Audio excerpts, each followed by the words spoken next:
장사에는 눈에 보이지는 않지만 장벽이 하나 있다는 걸 알고 계십니까? 샷을 아끼면 장벽을 무너뜨리지 못하고 결국 망합니다. 장벽이 무너지는 그날까지 뿅망치를 쉼없이 휘두르십시오.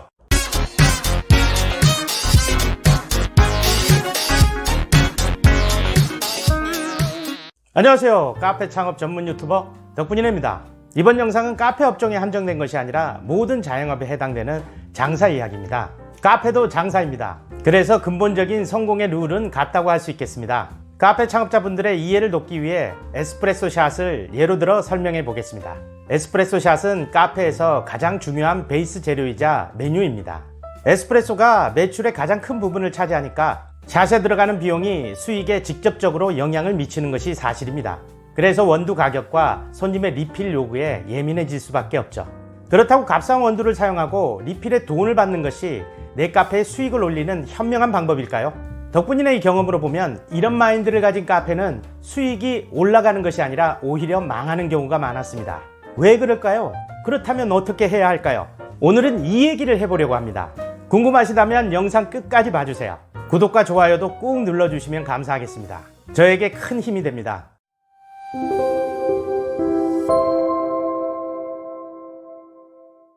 음식 장사에서 재료를 아끼면 망한다는 말이 있죠.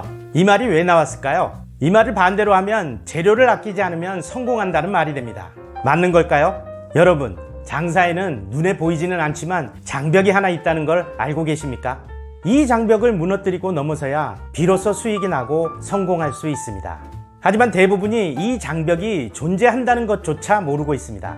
아, 덕분이네 손익분기점 얘기하려고 그러는구나. 나도 그 정도는 안다고. 그런 거 아닙니다. 숫자로 계산하고 통계로 분석해서는 절대 알 수가 없고, 그래서 당연히 무너뜨릴 수도 없습니다. 그것은 손님들과 내 카페 사이에 존재하는 장벽입니다. 손님 한 명이 그 장벽의 벽돌 하나입니다. 우리는 이 벽돌을 하나하나 부서뜨려가며 결국에는 장벽을 무너뜨려야 합니다. 벽돌 하나를 부수려고 해도 여러 번의 해머질이 필요하듯이 손님 또한 한두 번 왔다 해서 내 카페와 거리감이 없어지고 친근함을 느껴서 단골이 되지는 않습니다. 수차례의 소통과 정이 느껴질 때 손님은 비로소 마음의 장벽을 허물게 됩니다. 이렇게 벽돌이 하나씩 부서져 가면 처음엔 구멍이 군데군데 뚫리는 시기지만 어느 한순간에 장벽은 제 스스로의 무게를 버티지 못하고 무너져 내립니다. 그때는 순식간입니다. 장벽 저 너머에 있던 손님들이 뚝이 터진 것처럼 몰려듭니다. 정도의 차이는 있겠지만 대부분 눈에 띄게 매출이 올라갑니다. 그렇기 때문에 우리는 이 장벽이 무너질 때까지 오로지 손님을 만족시키는 데에만 집중해야 합니다. 장벽이 무너질 때까지는 얼마 남는가를 따질 일이 아닙니다. 조금만 남아도 무조건 퍼줘야 합니다. 장벽이 무너지고 손님이 몰려들면 그때 얼마가 남는지를 보면 됩니다. 이것이 장사의 비밀입니다. 이걸 예전 장사 고수들은 자리를 잡았다라고 표현했습니다.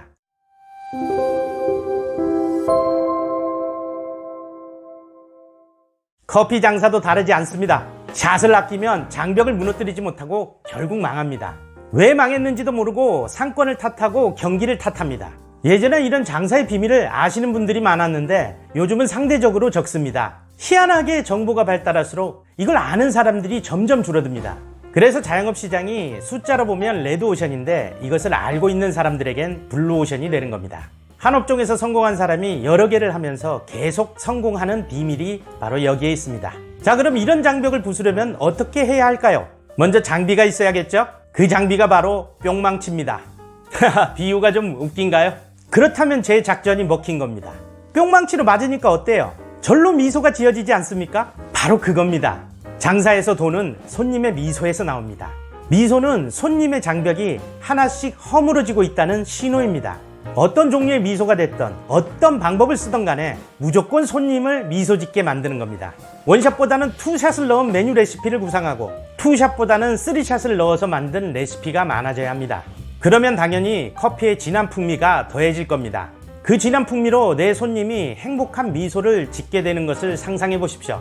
리필도 무제한으로 해주거나 그것이 어려우면 적어도 적정한 횟수를 보장해 줍니다. 손님과 서로 감사함을 나누는데 이만한 것이 없습니다. 손님은 분명히 리필해줘서 감사하다고 할 것이고 우리는 이렇게 말할 수 있습니다.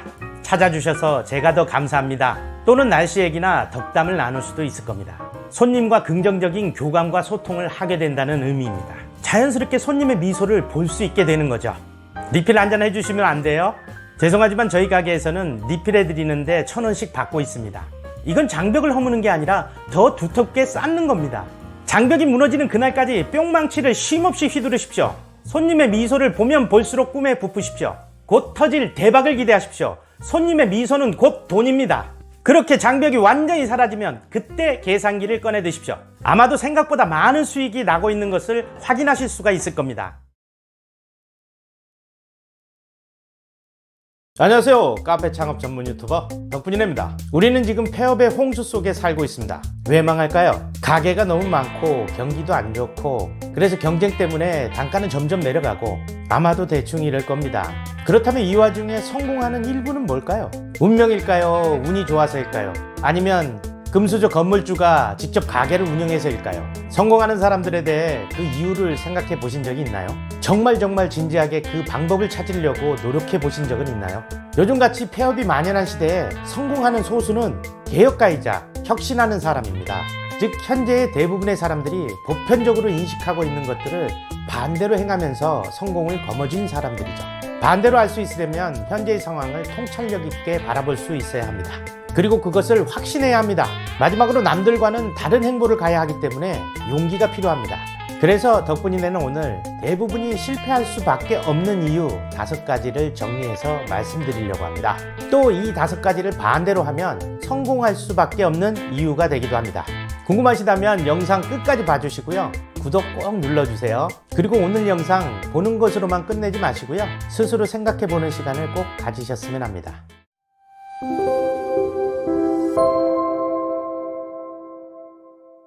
자영업의 특징이 원래 누구나 할 수 있다는 거죠. 어느 정도 자금만 확보되면 누구나 할 수 있고 어디서든 할 수 있습니다. 공부를 잘했던 못했던, 좋은 대학을 나왔던 못 나왔던 상관없이 말이죠. 미국 같은 경우는 주마다 다르기는 하지만 가능한 같은 업종이 겹치지 않도록 허가를 내줄 때 제재를 합니다. 우리나라는 제재가 거의 없고 시장 자율에 맡기죠. 이러면 진입장벽이 낮아지고 많은 사람들이 들어오게 됩니다. 예전엔 꾼이라 불리는 전문가들이 가게를 차리고 나름 그들 간의 상도이도 있고 정도 있고 그랬는데 지금은 없어진 지 오래됐죠. 경쟁은커녕 옆 가게 욕만 안 하면 다행인 그런 시대입니다. 그거 아세요? 내 카페에 민원 넣고 불법 간판 달았다고 신고하고 이러는 대부분의 사람들이 이웃에 있는 경쟁 가게라는 거를요.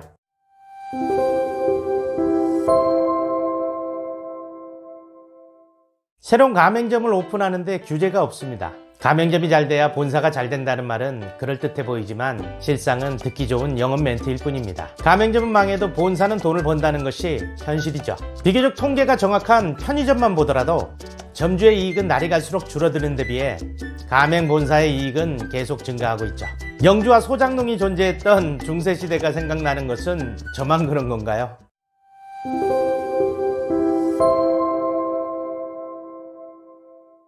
덕분이네가 생각할 때 가장 어리석게 보이고 안타깝게 생각하는 부분입니다. 유명상권이다, 목 좋다는 이유로 이미 수없이 많은 카페들이 즐비한 그런 장소로 꾸역꾸역 제 발로 찾아 들어갑니다. 이 지역에 좋은 자리 나면 자기한테 먼저 달라고 부동산에 웃돈을 주는 사람도 봤습니다. 예전엔 그게 말이 됐습니다. 하지만 지금은 네버 에버 아닙니다. 그리고 경쟁이 심하지 않는 한적한 곳으로 가라고 하면 사람이 많이 안 다닌다면서 이런 데서 무슨 장사를 하느냐고 그럽니다. 그러고는 또 카페 수십 개가 모여있는 곳으로 꾸역꾸역 권리금까지 챙겨가며 들어갑니다. 당연히 대부분이 망합니다. 아무리 하이리스크 하이리턴이라지만 전재산을 몽땅 날릴지도 모르는 성공 확률 10%를 위해서 90%의 리스크를 지고 묻지마 베팅을 해서야 되겠습니까? 좋은 자리가 성공을 보증하던 시대는 한참 전에 지났습니다.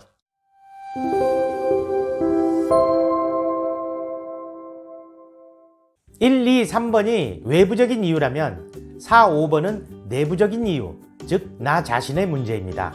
직업상 카페 창업하시는 분들을 많이 만나게 되는데요. 그분들을 만나보면 의외로 충분한 준비 없이 창업들을 하십니다. 적지 않은 돈을 쓰는 사업이고 어쩌면 인생이 걸린 문제일지도 모르는데 카페 창업을 하기로 결심하고 돈이 준비되면 서둘러 창업합니다. 오픈하고 나서 그때서야 이것저것 배우고 공부하시는 분들이 참 많습니다. 하지만 그때는 이미 실패하고 난 뒤입니다. 오픈 초기에 정해진 나의 실패한 카페의 이미지를 바꾸려면 얼마나 많은 노력이 필요한지 모르셔서 그러는 겁니다. 아무나 한다고 아무나 성공하는 것이 아닙니다. 덕분이네는 확신을 가지고 말할 수 있습니다. 철저한 준비 없이 창업하면 망할 수밖에 없다고요. 아무것도 모르고 차려서 운 좋게 성공한 사람들을 롤모델로 삼아서는 안 됩니다.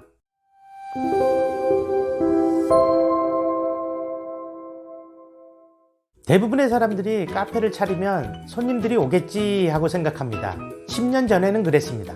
스마트폰 역사가 10년밖에 되지 않았다는 거 다들 아시죠? 그 10년 동안에 얼마나 많은 변화들이 있었습니까? 그런데 부동산 상권이라고 안 변했을까요? 소비자들의 소비 패턴이라고 안 변했을까요? 당연히 많은 변화가 있었습니다.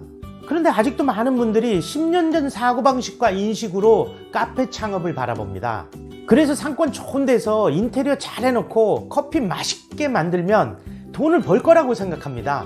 그렇게 생각하는 90%가 망하는 겁니다. 그분들에게 당신 가게에 올 손님들은 누구인가? 라고 물으면 답변을 제대로 못 하십니다. 막연한 거죠. 한 번도 실체적으로 생각해 본 적이 없으니까요. 내 집에 친구들이 놀러 온다고 해보죠. 그럼 누가 오는지 알지 않습니까? 친구들이 좋아하는 음식을 준비하겠죠. 또 모르면 뭘 좋아하는지 물어볼 겁니다. 왜죠? 그들을 사랑하고 그러니까 잘 대접하고 싶고 그들이 만족하고 행복하면 나도 행복해지니까요. 처갓집 어른들이 온다고 해보죠. 당연히 친구들이 올 때와는 준비가 달라질 겁니다. 그러니 내 가게의 손님이 누군지도 모르는데 어떻게 손님을 만족시킬 수 있다는 거죠? 이렇게 내 카페에 올 손님들이 누군지를 정확히 알아야 됩니다. 그래야 손님을 만족시킬 수도 있고 입소문도 나는 겁니다. 오늘은 이렇게 카페 창업을 실패할 수밖에 없는 이유 5가지에 대해서 말씀드려 봤습니다. 앞서 말씀드린 대로 이 실패하는 5가지 이유를 반대로 하면 성공하는 이유가 됩니다. 이것은 다른 영상으로 만들어서 이어서 올리겠습니다. 안녕하세요. 카페 창업 전문 유튜버 덕분이네입니다. 저번 영상에서는 카페 창업을 하는데 실패할 수밖에 없는 이유에 대해서 말씀드렸습니다. 그리고 이 실패들의 원인들을 반대로 하면 성공하는 방법이 된다고도 말씀드렸습니다. 덕분이네가 카페 창업 현장에서 부딪히는 문제와 선택들에 대해서 기존의 관점과는 반대로 하라고 자주 말씀드리는 이유가 바로 여기에 있습니다. 우리의 인식체계는 시대 변화의 속도를 따라잡지 못합니다. 변화가 더 이상 변화가 아니라 보편타당한 현상이 되어버렸을 때 인식은 그때야 비로소 바뀝니다. 쉽게 말하면 이런 거죠. 변화를 이끄는 사람, 스티브 잡스 같은 사람이 있습니다. 변화에 가는 사람들, 애플의 식구들이 있습니다. 변화된 사람들이 스마트폰을 씁니다. 변화는 시작되었고 이미 많은 사람들이 스마트폰을 쓰고 있는데 아직은 멀었어 하면서 아날로그 전화만 붙잡고 있어서는 안 된다는 얘기입니다. 누가 변화를 만들어냈고 주도하는지, 스티브 잡스가 누구인지 우리는 몰라도 됩니다. 다만 우리는 변화해 가는 사람들이 되어야 합니다. 왜냐하면 소비자가 변했고 아직도 변화하고 있기 때문입니다. 변화의 속도는 점점 더 빨라질 겁니다. 그래서 사실 인테리어에 큰 돈을 들이면 안 됩니다. 비싸게 들인 그 인테리어가 3년 뒤에는 오히려 구닥다리 표본이 될 수 있으니까요. 지금도 5년을 못 넘기는데 3년, 2년 점점 더 빨라질 겁니다. 이건 기존의 감가상각비와는 또 다른 개념의 감가상각입니다. 이제 구닥다리 인식은 쓰레기통에 버리고 실패 반대로 해볼 마음이 생기셨나요?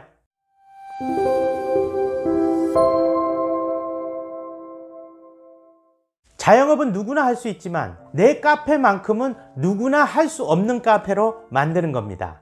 그러려면 먼저 덕분이네가 입만 열면 얘기하는 컨셉과 스토리텔링을 짜야 할 것입니다.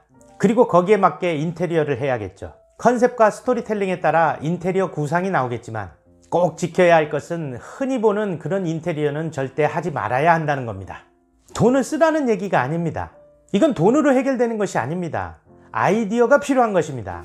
돈이 있어도 아이디어가 필요한데 하물며 돈이 없으면 없을수록 더 많은 아이디어를 찾고 준비해야 됩니다. 메뉴 구성도 스토리에 맞게 특색 있게 해서 비싸게 받아야 합니다. 마케팅 역시 남달라야겠죠? 카페 시장이 레드오션이라고 많이들 말합니다. 그렇게 치면 분식집, 중국집, 국밥집 다 레드오션입니다. 전세계 맥도날드 매장 개수보다 더 많은 대한민국의 치킨집들은요, 대한민국의 오프라인에선 더 이상 블루오션이 없습니다. 블루오션은 내 스스로 만드는 겁니다. 내 카페가 컨셉이 살아있는 브랜딩이 이루어질 때 블루오션이 되는 겁니다.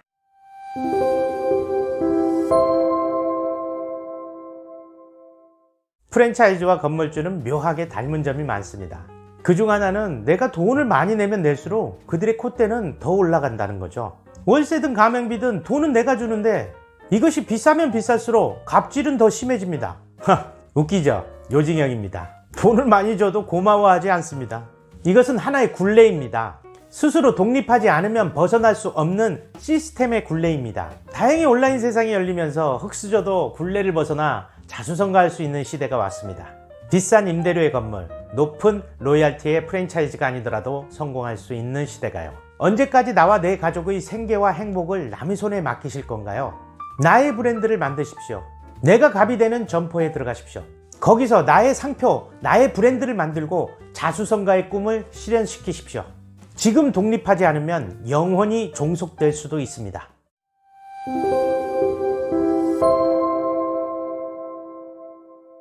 해외여행을 떠나려고만 해도 준비할 게 좀 많습니까?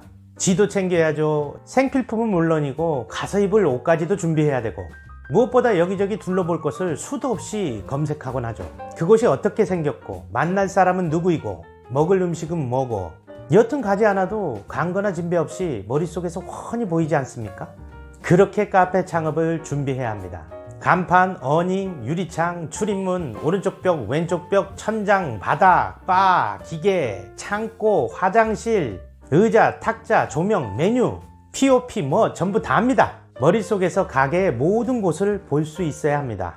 머릿속에서 모든 메뉴의 모습과 만드는 법, 맛, 그것을 먹는 손님들의 표정까지 볼 수 있어야 합니다. 마케팅은 어떻게 계획하고 실천할 건지, 그리고 그것을 대하는 예상 손님들의 반응까지도 머릿속에서 스케치가 돼야 됩니다. 그렇게 오픈하고 성공하는 모든 것이 머릿속에 그림으로 또는 영상으로 다 들어가 있어야 합니다. 그러면 비로소 준비가 끝났다고 말할 수 있겠습니다. 이것을 솔로 브레인스토밍이라고 부릅니다. 준비 없이 성공은 없습니다. 준비가 길면 길수록 성공은 가까워집니다. 명심하십시오. 오픈을 했다라는 것은 이미 루비콘 강을 건넜다는 것을 의미합니다. 준비 없이 강을 건너시겠습니까?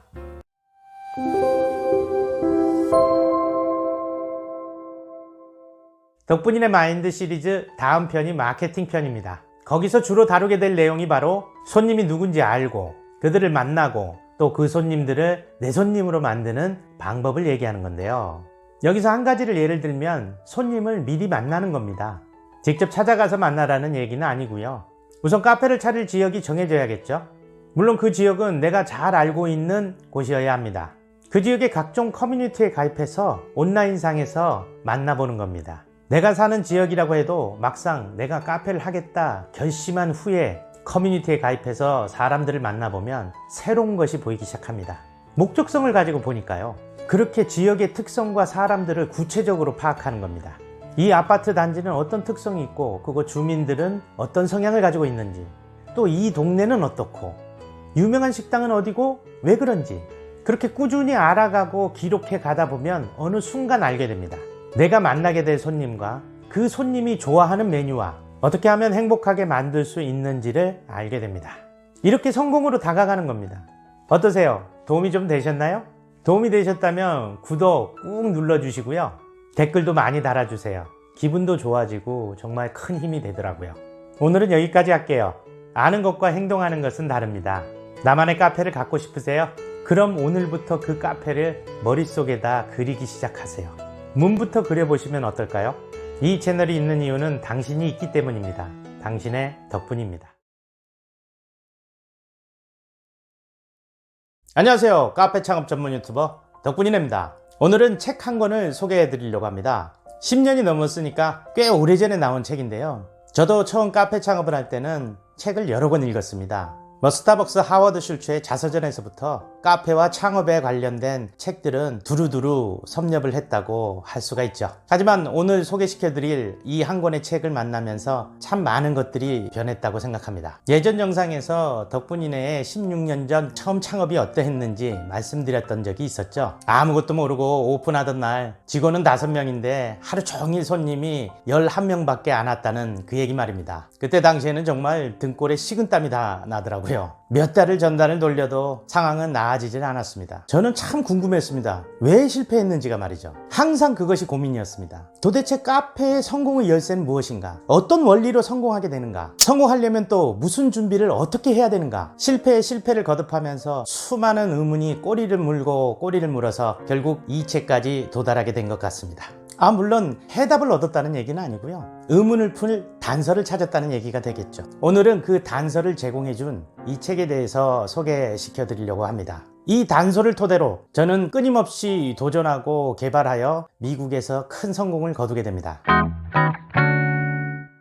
실패한 한 지방의 카페 사장이 미국에서 대형 브런치 카페를 성공시키기까지 그 해답의 단서를 제공한 이 책을 소개시켜 드리겠습니다. 그 책은 대박나는 가게의 법칙이라는 책입니다. 10년도 넘은 훨씬 전에 발행한 책인데요. 몇 년 전에 찾아봤을 때는 절판까지 됐었더라고요. 이번에 제 채널에서 소개시켜드리기 위해서 다시 한번 살펴보니까 현재는 발행을 하고 있었습니다. 협찬을 받아서 책 소개하는 그런 홍보 영상이 아니고요. 덕분이네가 내 돈 들여서 내가 산 그런 책입니다. 우리 구독자님들에게 꼭 한번 소개시켜드리고 싶었던 책이거든요. 아마도 도움이 되실 겁니다. 일본에서는 외식업계의 귀재라고 불린다는 주식회사 기와 코퍼레이션의 사장 나카지마 다케시라는 분이 지은 책인데요. 17년 동안 300개 이상이 되는 매장을 오픈하면서 축적되어 온 자신만의 노하우와 비법을 기술한 책입니다. 책에는 22가지 항목으로 법칙이라 분류해 놓고 설명하고 있는데요. 그 중에서도 덕분이네가 중요하다고 생각하는 몇 가지 항목을 발췌해서 소개시켜 드리겠습니다.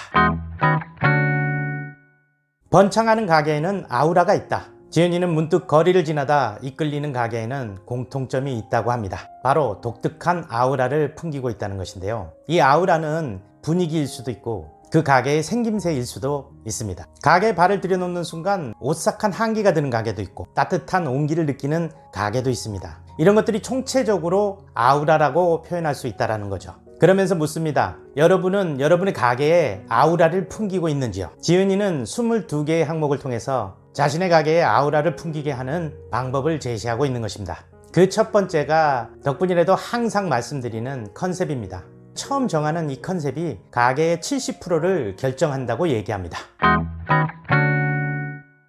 그리고 만인이 좋아하는 가게보다는 매니아들도 좋아할 수 있는 그런 가게를 만들라고 얘기합니다. 우리로 치면 전문점이겠죠. 이 책의 저자는 주로 음식점을 창업했기 때문에 예를 든 것 또한 음식점들이 많습니다. 그러니까 모든 사람이 좋아하는 것이 70% 정도면 잘 찾지는 않지만 매니아들이 좋아할 수 있는 30%의 메뉴를 갖추고 있으라는 얘기를 하고 있습니다. 이는 매니아들이 오피니언 리더로서 입소문을 주도하기 때문인데요. 예를 들면 인스타의 셀럽들이나 유명한 파워블로거 또는 커피를 배우거나 로스팅을 직접 하는 사람들을 의미하겠죠. 또 다른 사람에게도 소개하고 싶은 충격적인 메뉴를 만들려고도 합니다. 전혀 엉뚱한 역발상의 메뉴를 만들어서 손님들에게 임팩트를 강하게 심어주라고 얘기하고 있습니다. 물론 이딴 걸 만들었어 하는 사람도 있겠지만 어떻게 이런 걸 만들 생각을 다 했지? 라면서 칭찬해주는 사람도 있을 겁니다. 그리고 이 칭찬해주는 사람은 다른 사람에게도 소문을 낸다는 거죠. 메뉴 자체에 광고의 힘이 있다고 얘기하고 있는 겁니다. 그리고 유행과 실증에 대한 얘기도 있는데요. 이 모든 것이 미디어에 관련되어 있다고 얘기하고 있습니다. 당연하지 않겠어요? 유행을 만드는 것도 미디어의 힘이고 미디어에서 관심을 끄면 손님들도 실증을 낸다는 그런 얘기입니다. 우리는 지금 정보의 사회에 살고 있다는 거죠. 그러니 너무 유행에만 쫓지 말고 그것은 반드시 나중에 실증으로 돌아오니까 그 양면의 칼을 잘 생각하면서 메뉴 구성을 하고 준비를 해야 된다는 겁니다. 즉 작년까지 유행했던 흑당 밀크티가 올해 여름에도 유행할지는 아무도 모르는 일입니다. 새로운 음료가 나와서 또다시 유행을 선도할지 알 수가 없는 거죠. 덕분이의 경험으로 봤을 때 대한민국의 음료 시장은 2-3년을 주기로 항상 새로운 것이 등장하고 이전의 것은 도태됐습니다. 그래서 제가 볼 때 한 2년쯤 지난 유행은 이제 식을 때가 됐지 않았나 생각하는 게 맞는 것 같습니다. 어쨌든 유행과 실증은 미디어와 연관되어 있다는 것을 명심하십시오. 미디어에서 사라지면 유행도 사라지게 되는 것을 알아야 됩니다. 그리고 개인 매장을 처음 열었을 때 그 사장이 갖춰야 될 애티튜드에 대해서도 말하고 있는데요.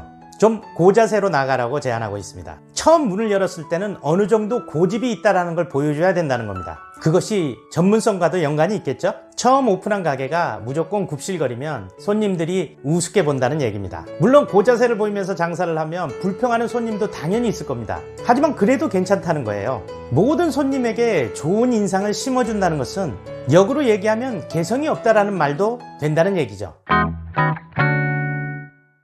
또 이 책에 나와 있는 재미있는 것 중에 하나가 카레 사장 얘기인데요. 개인 매장이 어떤 방식으로 프랜차이즈화 해 나가면 되는지에 대해서 얘기하고 있습니다. 잠깐 그 얘기를 살펴보면 이런 겁니다. 카레 전문점이 오픈을 했어요. 가끔 문 앞에 이런 메모가 붙습니다. 재료 구입에 실패해서 오늘은 쉽니다. 그 다음 날도 영업을 하지 않고 사흘째가 되어서야 비로소 좋은 재료가 왔다는 이유로 영업을 시작합니다. 시간이 흐르면서 주인의 이런 행동은 입소문을 타고 퍼져나갑니다. 좋은 음식을 만들기 위해 최선을 다하는 가게, 이런 평판이 붙게 되죠. 주인은 끊임없이 연구도 하고 직접 인도와 유럽으로 날아가 다양한 종류의 카레를 시식해 보기도 합니다. 때로 손님이 카레나 향신료에 대해서 얘기를 하면 평소에는 과묵했던 사람이 이때만큼은 수다쟁이처럼 열기를 띠고 대화에 나섭니다. 이런 식으로 가게를 운영하는 동안 취재진이 찾아옵니다. 잡지에 이름이 실리고 어느 틈에 유명한 음식점이 됩니다. 처음에는 사람들이 아무리 권해도 가게를 확장하지 않습니다. 하지만 시간이 흘러 가게에서 요리를 배운 젊은이들이 독립을 원하면 하나씩 지점을 내어줍니다. 주인은 본점과 똑같은 음식을 만들도록 엄격하게 지도하고 지점을 내서 나간 제자들은 주인에게 배운 그대로 정성을 다해 음식을 만듭니다. 지은이는 이것이 성공하는 열쇠라고 얘기하고 있습니다. 주인이 정신이 중요하다는 거고 이것이 이어져야 한다고 얘기하고 있습니다. 이렇듯 이 책에서는 비단 음식점을 매개체로 얘기하고 있지만 카페 창업을 하시는 우리 덕분인의 구독자 여러분들께서도 많은 도움이 되리라고 생각합니다. 지은이가 오픈한 수많은 매장의 컨셉에 대해서 얘기하고 있는데 그게 참 재밌습니다. 아마 카페 창업을 준비하시면서 전체적인 그림을 잡는데 도움이 되실 거라고 봅니다. 오늘은 이렇게 도움을 준 책에 대해서 말씀드려 보았습니다. 오래된 책이라 어쩌면 구하기 힘들었을 텐데 요즘 서점에서 팔고 있으니까 다행이다 싶네요. 한 번쯤 읽어보시는 것도 좋을 것 같습니다. 우리의 삶 속에서 내가 좋아하는 것을 하는 것은 쉽지만 반대로 내가 좋아하지 않는 것을 하는 것은 어렵습니다. 불편하기 때문이죠. 더 나아가 내가 귀찮아하는 일을 해야 하고 나에게 쉽고 편리한 일을 하지 말아야 한다면 그건 정말 어려운 일일 것입니다. 하지만 정작 대부분의 사람들은 무엇을 해야 하고 무엇을 하지 말아야 하는 것조차 모릅니다. 본능적으로 호불호를 가리는 것은 쉽지만 전문적인 분야에서 해야 하는 것과 하지 말아야 하는 것을 판단하기란 무척 어려운 것이 사실입니다. 과연 카페로 성공하기 위해서는 무엇을 해야 하고 무엇을 하지 말아야 하는지 과연 그 해답은 없는 걸까요? 여러분 이거 아십니까? 알고 했던 모르고 했던 성공하는 카페 사장들이 하지 않는 공통적인 것들이 있다는 사실을요. 오늘은 이 얘기를 해보려고 합니다. 시작하기 전에 구독과 좋아요 꾹 눌러주세요. 저에겐 큰 힘이 됩니다.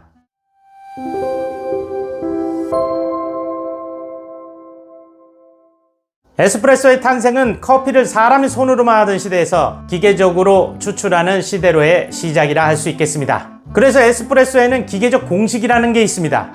요즘은 과도징이란 용어도 생기고 바스켓도 사이즈별로 있습니다. 뭐 좋습니다. 내 카페에서 어떻게 에스프레소의 공식을 정하고 정의를 내리든 좋습니다. 하지만 한번 정했으면 그것을 꾸준히 지켜가는 것이 더 중요합니다. 바스켓 용량, 추출 시간 등 내가 정한 룰대로 추출되지 않은 샷들은 손님께 내어서는 안 됩니다. 이것이 에스프레소 카페를 하는 사장의 기본이지만 사실 이것을 직원들과 함께 꾸준히 지켜나간다는 것은 몹시 힘이 드는 일이기도 합니다. 하지만 반드시 지켜야 합니다. 잘못 추출된 샷은 절대 나가지 않는다. 이것이 성공한 카페 사장이 절대 하지 않는 것 첫 번째입니다.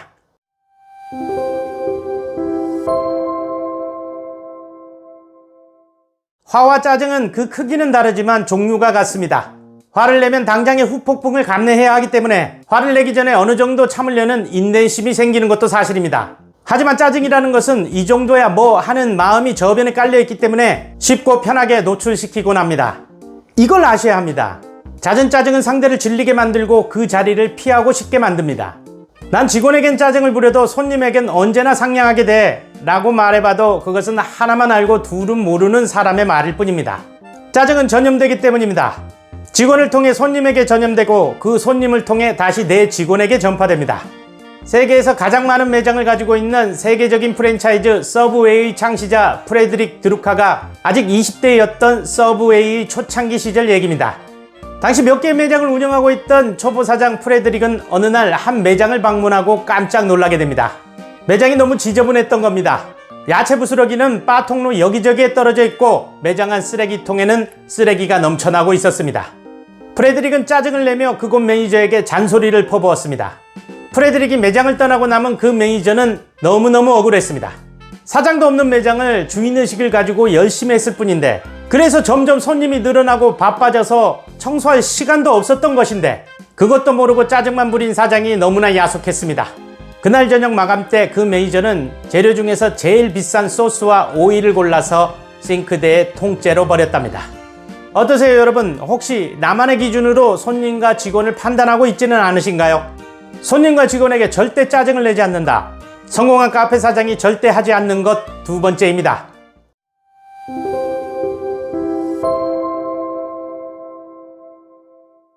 덕분이니까 자주 하는 얘기지만 카페도 장사입니다. 장사는 손님을 위해 서비스를 제공하는 비즈니스입니다. 내가 원하는 고상한 공간에서 멋을 부리는 그런 사업이 아니란 얘기입니다. 당연히 영업시간 중에 모든 시간은 오롯이 손님들만을 위한 시간이어야 됩니다. 사실 카페는 다른 자영업종에 비해 훨씬 덜 힘듭니다. 그런데도 조금만 힘들면 자리에 앉고 한가한 시간에는 스마트폰을 봅니다. 좋습니다. 카페 룰에 따라 손님이 보지 않는 특정한 공간에서 휴식을 취하는 것은 너무나도 좋습니다. 하지만 문제는 원칙 없이 자유롭기만 할 때입니다. 친구가 왔습니다.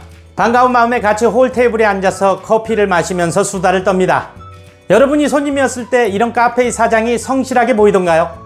그리고 그 사장은 직원의 친구가 와도 홀 테이블에 앉아서 수다를 떨게 허용해 줄 수 있을까요? 아마도 내로남불일 것입니다. 프로페셔널하지 않습니다. 내 카페에 진정성이 없어 보입니다.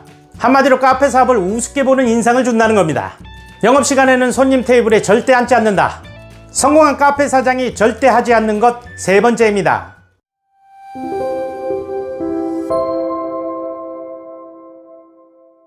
생과일 주스를 출시했습니다. 이번 시즌에는 생과일의 맛과 향이 영 아닙니다. 아무리 설탕을 넣어도 맛이 안 납니다. 하는 수 없이 인스턴트 퓨레를 섞습니다. 손님이 물어봅니다. 이거 생과일 맞아요? 베이커리를 하고 싶었습니다. 하지만 매장에서 직접 반죽하고 발효시키려고 하니까 어렵기도 하거니와 너무 힘이 듭니다. 하는 수 없이 생지를 구입하고 굽습니다. 손님이 물어봅니다. 이거 사장님이 직접 만드신 거죠? 이럴 때 여러분은 어떻게 대답하실 건가요? 적당히 에둘러 얘기하거나 거짓말을 해도 괜찮을 거라고 생각하십니까? 요즘 같은 카페 시장에서 거짓말은 금방 들통날 수밖에 없습니다. 대한민국의 카페만 8만 개가 넘습니다. 내 카페를 찾는 손님은 주변의 다른 카페의 손님이기도 합니다. 손님이 사실을 모를래야 모를 수가 없습니다. 아니, 다른 카페들이 모르게 놔두지를 않습니다. 있는 그대로를 알리는 것을 기정사실화하고 정직하게 승부할 수 있는 메뉴를 개발해야 합니다. 생과일이 아니더라도 후레쉬 주스라고 명명하고 냉동과일을 써도 됩니다. 다만 가격은 생과일 주스보단 저렴해야겠죠. 생지로 굽는 것을 밝히고 대신 데코레이션 개발에 주력하면 됩니다. 각각의 재료마다 충분히 승산이 있게 만들어진 것이 카페 메뉴의 재료입니다. 재료를 속이는 거짓말을 절대 하지 않는다. 성공한 카페 사장이 절대 하지 않는 것 네 번째입니다. 아니, 내가 카페 하는 거 뻔히 알면서 부동산도 건물주도 왜 말을 안 해준 거야? 덕분에 내가 초창기에 겪었던 실제 이야기고요. 생각보다 이런 일이 자주 있습니다. 그냥 구청에 전화 한 통만 하면 됐을 일인데 그걸 몰랐던 대가가 너무 큽니다.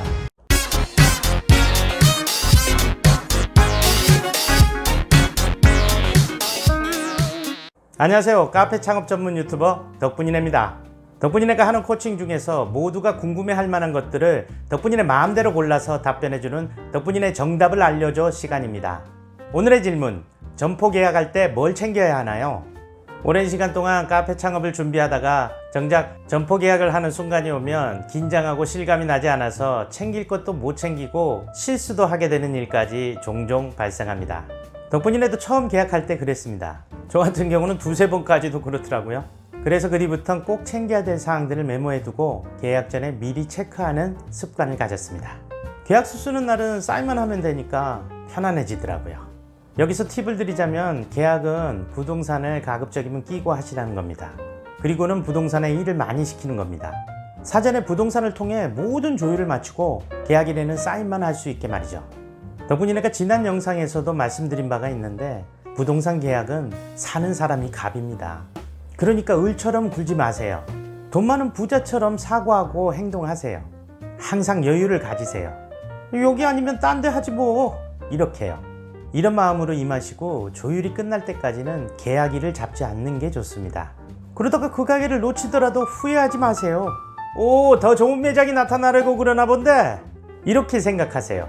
아직 여러분은 좋은 매장을 보는 눈이 성숙되어 있지 않습니다. 그래서 눈을 믿지 말고 자신의 신념과 원칙을 믿어야 됩니다. 이것이 현명한 사람의 선택 아닐까요? 자, 그럼 이제 점포 계약 전에 꼭 챙겨야 하는 3가지가 무엇인지 알아보도록 하죠. 오늘 영상 끝까지 봐주시고요. 구독과 좋아요도 꼭 눌러주시면 감사하겠습니다. 저에게는 큰 힘이 됩니다.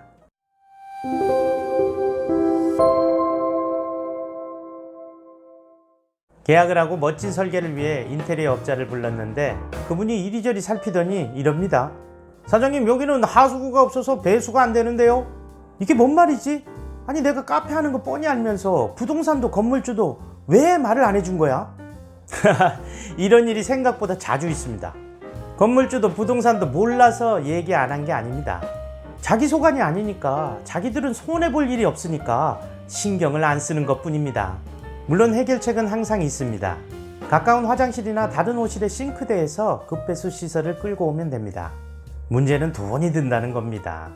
큰 건물의 경우에는 지하층과 연결해야 되는 일도 생깁니다. 이 경우 당연히 돈이 많이 듭니다. 그렇다고 임대인이 해줄 의무도 없습니다. 계약서에 명시되어 있지 않았으니까요. 계약을 해지하면 피해가 더 크니까 울며 겨자 먹기 식으로 급배수 공사를 할 수밖에 없게 되는 겁니다. 남의 건물의 하수구 공사를 내가 해주는 셈이 되는 거죠. 왜 이런 상황이 되었죠? 그렇습니다. 미리 체크를 안 했기 때문입니다.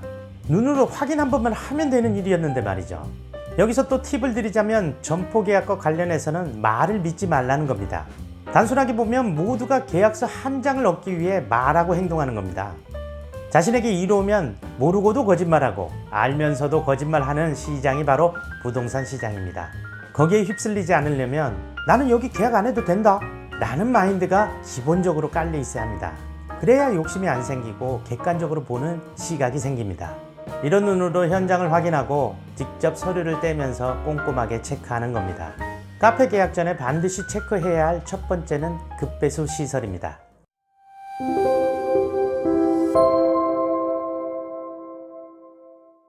이전에 옷가게를 하던 점포를 계약하고 휴게 음식점으로 용도 변경을 하기 위해 구청에 갔더니 구청 직원이 이럽니다.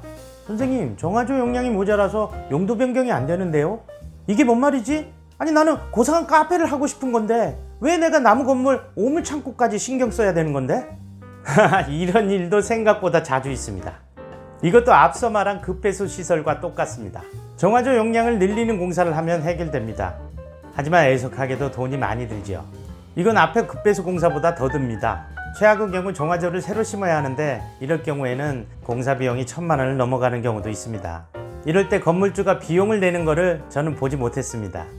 그냥 구청에 전화 한 통만 하면 됐을 일인데 그걸 몰랐던 대가가 너무 큽니다. 계약하는 점포가 휴게 음식점이나 일반 음식점이 아니라면 구청에 전화하셔서 주소를 불러주고 용도 변경을 하려는데 정화조 용량이 충분한지 꼭 물어보셔야 합니다. 카페 계약 전에 반드시 체크해야 할 두 번째는 정화조 용량입니다.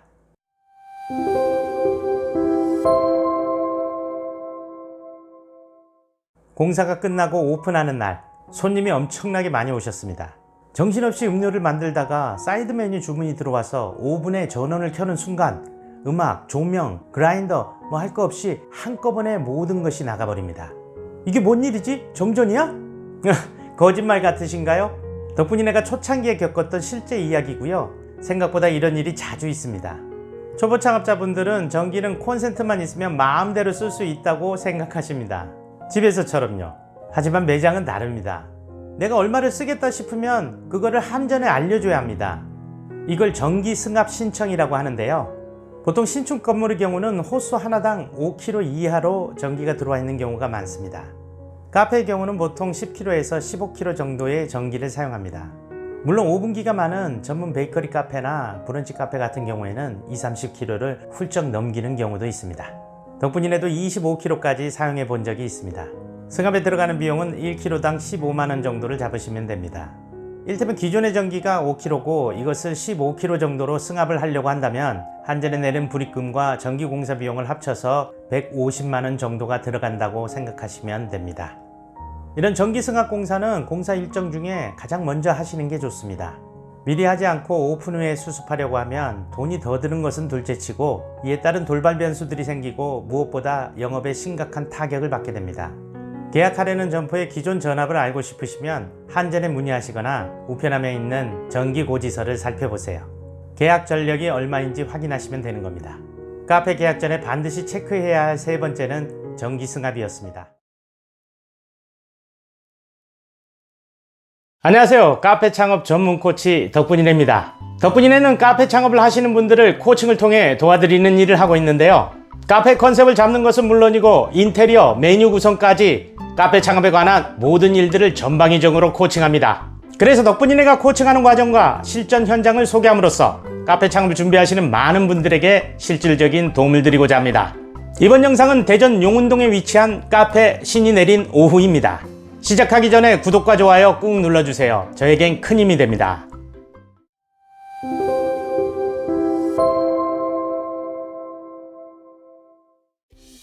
처음 가본 곳은 전형적인 주택단지 안에 있는 오래된 2층 벽돌집이었습니다.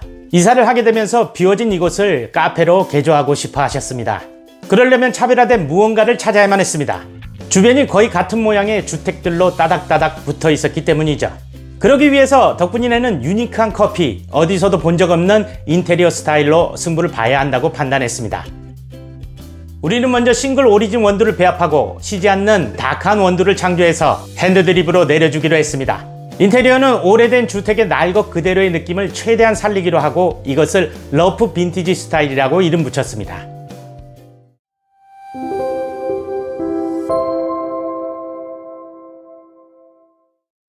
유니크한 커피를 핸드드립으로 내려주는 것, 한여름날의 나른한 오후 같은 정원과 좌식창이 있는지 이렇게 신이 내린 오후라는 카페는 탄생되었습니다.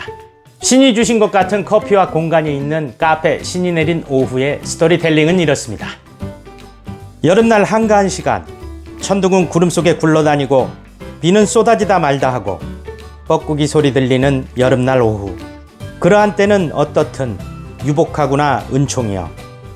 나른한 여름 오후, 아무 생각 없이 멍 때리기 좋은 카페. 그곳에서 어디서도 맛볼 수 없는 특별한 커피를 내려드리고 싶었습니다. 그래서 감히 신이 내린 오후, 신이 내린 커피를 만들었습니다. 신성모독이라고요? 아닙니다. 신을 향한 찬양이자 커피에 대한 예찬입니다. 예가체프, 케냐 마사이, 에디오피아 시다모, 스페셜티 원두를 각각 따로따로 로스팅해서 후배합하였습니다. 어디서도 맛볼 수 없는 고급스러운 커피 맛을 위해 정성을 다하였습니다. 다크 테이스트, 에디오피아 로드 플라워 블라썸, 케냐 마사이 컴투게더 밸런스, 그리고 썸머 라떼. 10여 종의 건강식으로 구성된 지중해식 브런치 세트도 준비했습니다. 특별한 커피와 인테리어, 정원이 있는 곳, 당신의 평범한 일상에 특별한 신이 내린 오후를 바칩니다.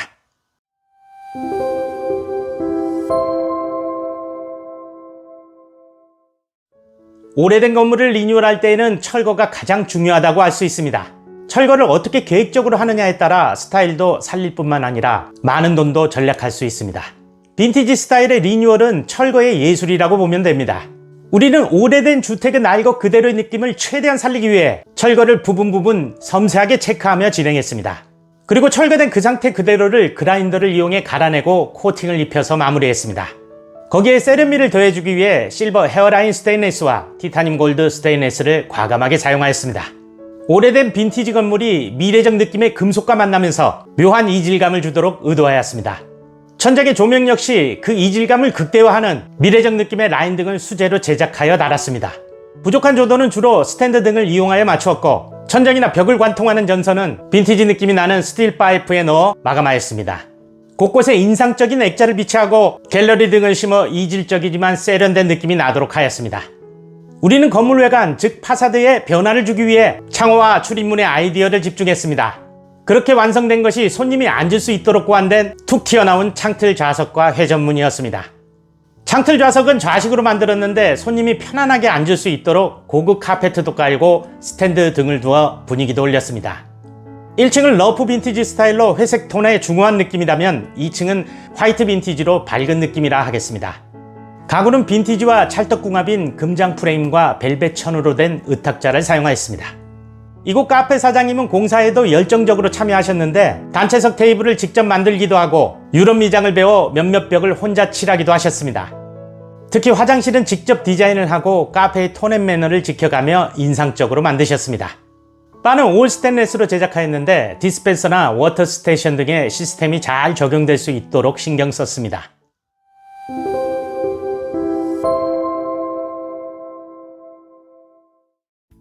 야외 정원은 기존의 나무와 조경석을 치우고 오히려 미니멀하고 깔끔한 스타일을 지향하였습니다. 지지대를 세우고 타프와 조명을 시설했습니다. 여백이 있는 정원을 만들어 손님이 야외에서도 좁지 않은 공간에서 휴식을 취할 수 있도록 의도하였습니다. 야외 정원에서 흉하게 보이는 건물 아래 지하 공간은 촛불 느낌의 등을 제작하여 비치하기도 했고요. 인터넷을 뒤져서 스타일리시한 야외 의자를 찾기 위해 노력도 했습니다. 출입문인 회전문 앞 바닥에는 구멍을 뚫어 지하 바닥이 보이게 하고 그곳에 카페 로고가 들어간 사인물을 비치했습니다.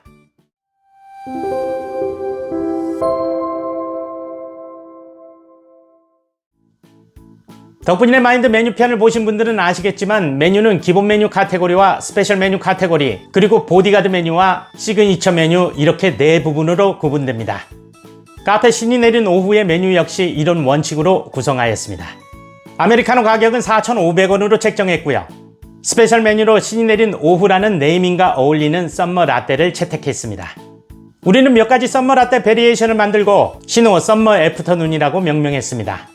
그리고 시노르페라고 이름 지은 시그니처 메뉴도 개발하였습니다. 고급 수입 생지로 구워 만든 10여 종의 베이커리와 디저트도 진열대에 전시하여 판매하기로 하였습니다. 무엇보다 우리는 주력 사이드 메뉴로 우리만의 브런치 세트를 개발하였습니다. 지중해식 건강 브런치를 표방하며 그릭 샐러드와 요거트, 각종 과일과 소세지가 풍성하게 들어간 시노 브런치 세트는 가성비 높은 식사 메뉴입니다.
안녕하세요, 덕분이네입니다.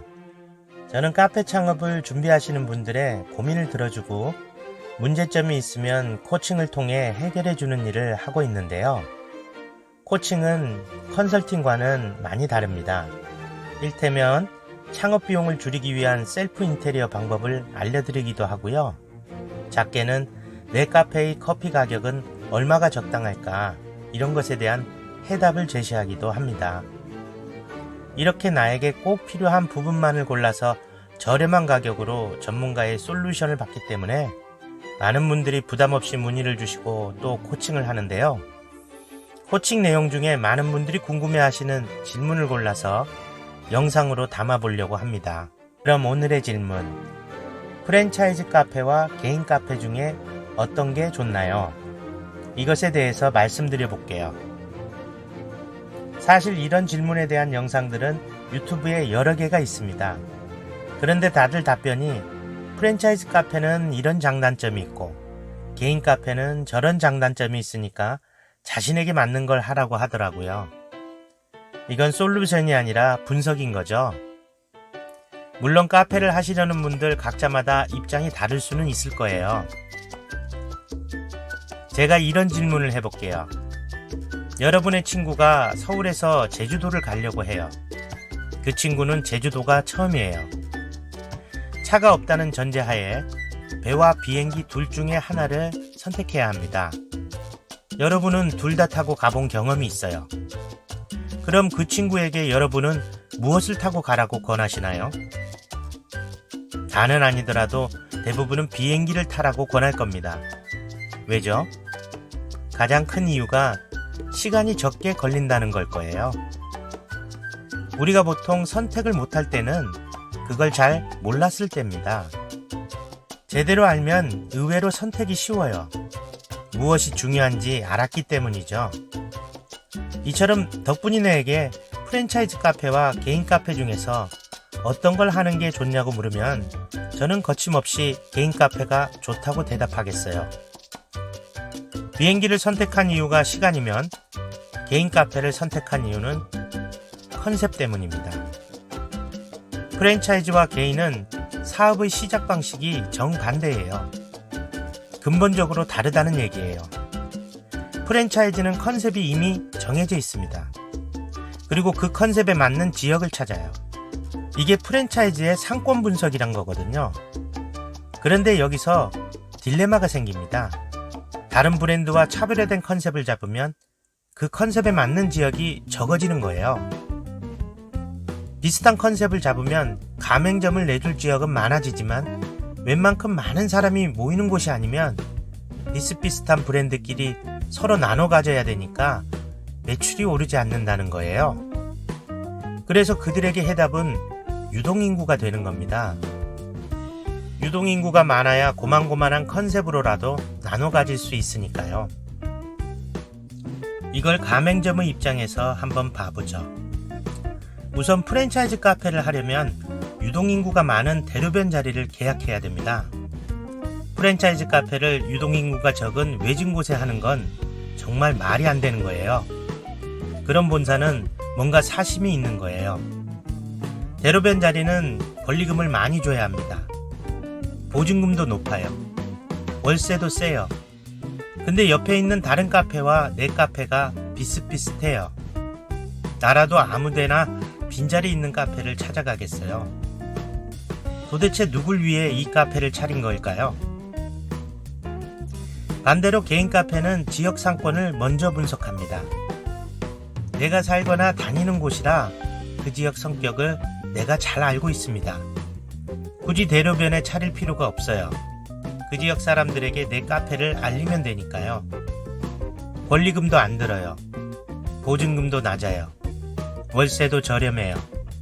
그리고 그 지역 사람들이 원하는 컨셉을 찾아서 카페를 차려요. 프랜차이즈처럼 컨셉도 그대로, 메뉴도 그대로, 가격도 그대로가 아니라 마음대로 손님이 원하는 대로 맞출 수가 있어요. 실수를 해서 매출이 안 나와도 모든 것을 다시 바꿀 수 있습니다. 과연 어떤 것이 성공 확률이 높을까요? 그런데 문제는 개인 카페를 차리는 분들이 프랜차이즈처럼 컨셉부터 잡는다는 거예요. 내가 원하는 카페, 내 생각에 뜰 것 같은 카페. 이러니까 개인 카페의 생존율이 프랜차이즈 카페보다 낮아지는 거예요. 개인 카페의 가장 큰 장점을 시작부터 버리고 가니까 실패할 수밖에 없는 거예요.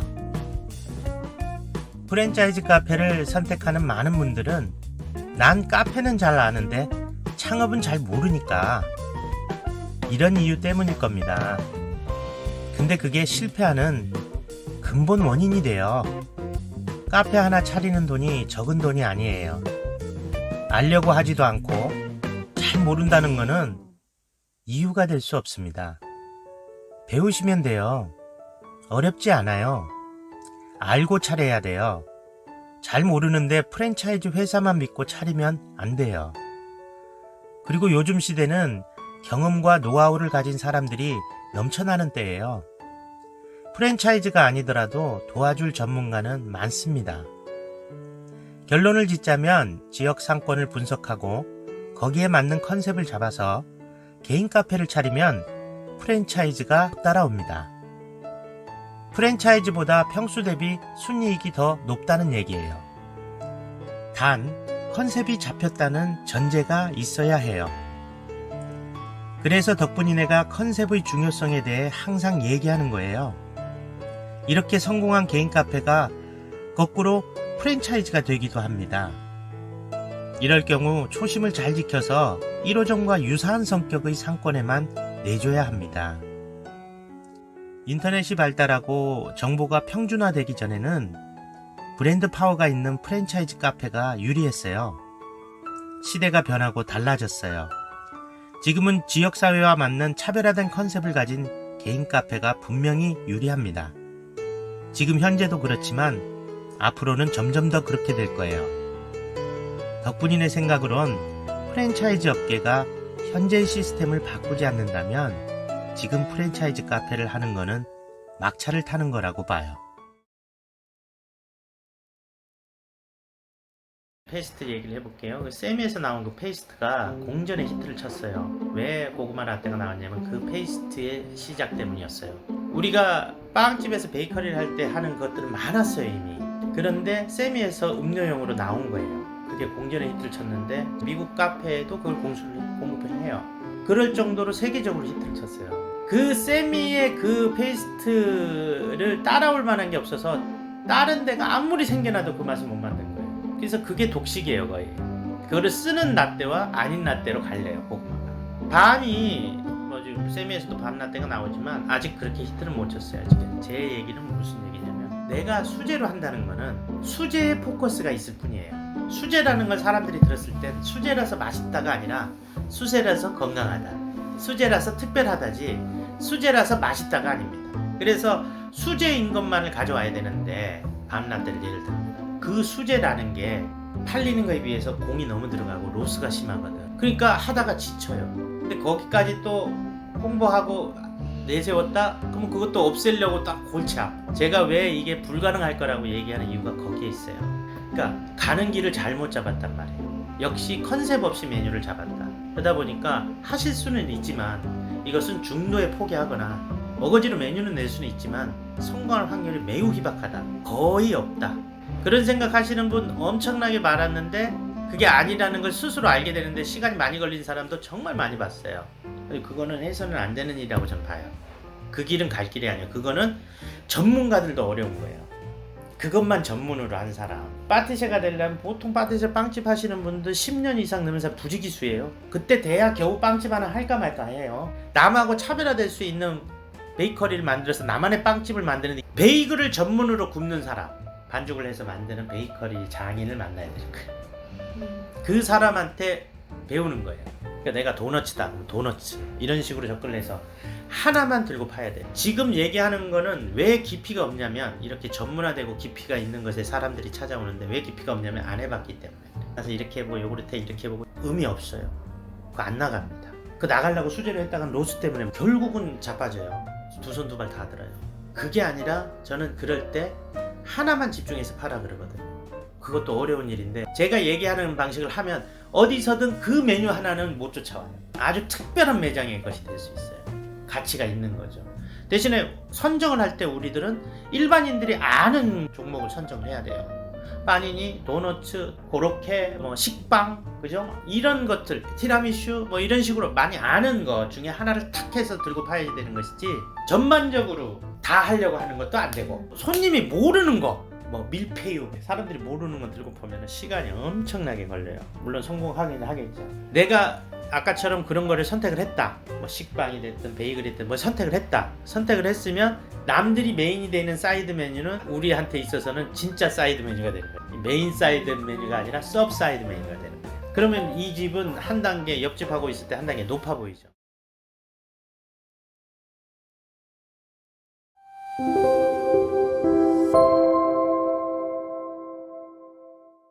여러분은 슬세권이라는 말을 들어보신 적이 있나요? 슬리퍼를 끌고 갈 수 있는 상권이라는 의미입니다. 집에서 가까운 동네란 거죠. 신도시의 발달로 기존의 상권이 분산되어 오다가 이제는 동네 상권에서 소비를 더한다는 얘기입니다. 전에는 지하철이나 대중교통에 있는 역세권에서 주로 소비를 했다면 이제는 집에까지 왔다가 소비를 하러 다시 나갑니다. 가벼운 복장에 슬리퍼를 끌고요. 이러한 현상은 작년부터 두드러지기 시작했는데요. 이번 팬데믹 사태 이후로는 주된 소비 형태로 자리 잡을 것 같습니다. 이런 현상 때문에 신도시 아파트 주변의 시세를 알아보다 보면 새로 지은 건물에 역세권 못지않은 월세를 요구하는 것도 종종 볼 수 있게 되었습니다. 물론 덕분이네 구독자 여러분들이시라면 이렇게 월세가 비싼 곳은 계약하지 않으시겠죠. 결국 팬데믹 이후에는 월세가 비싸고 경쟁이 센 역세권이 아닌 새로운 소비처인 슬세권에서 점포를 구하는 것이 유리할 수 있다는 겁니다.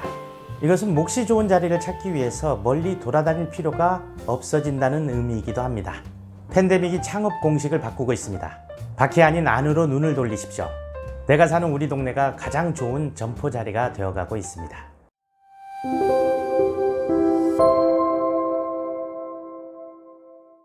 스타벅스가 이 땅에 상륙하기 전에는 우리나라 커피숍은 1층에 없었습니다. 대부분 2층 이상의 고층이나 지하에 있었습니다. 이유는 임대료 때문이었죠. 그때만 해도 커피를 종이컵에 넣어서 들고 다니며 마신다는 것은 상상할 수 없었기에 굳이 1층에 있을 필요도 없었습니다.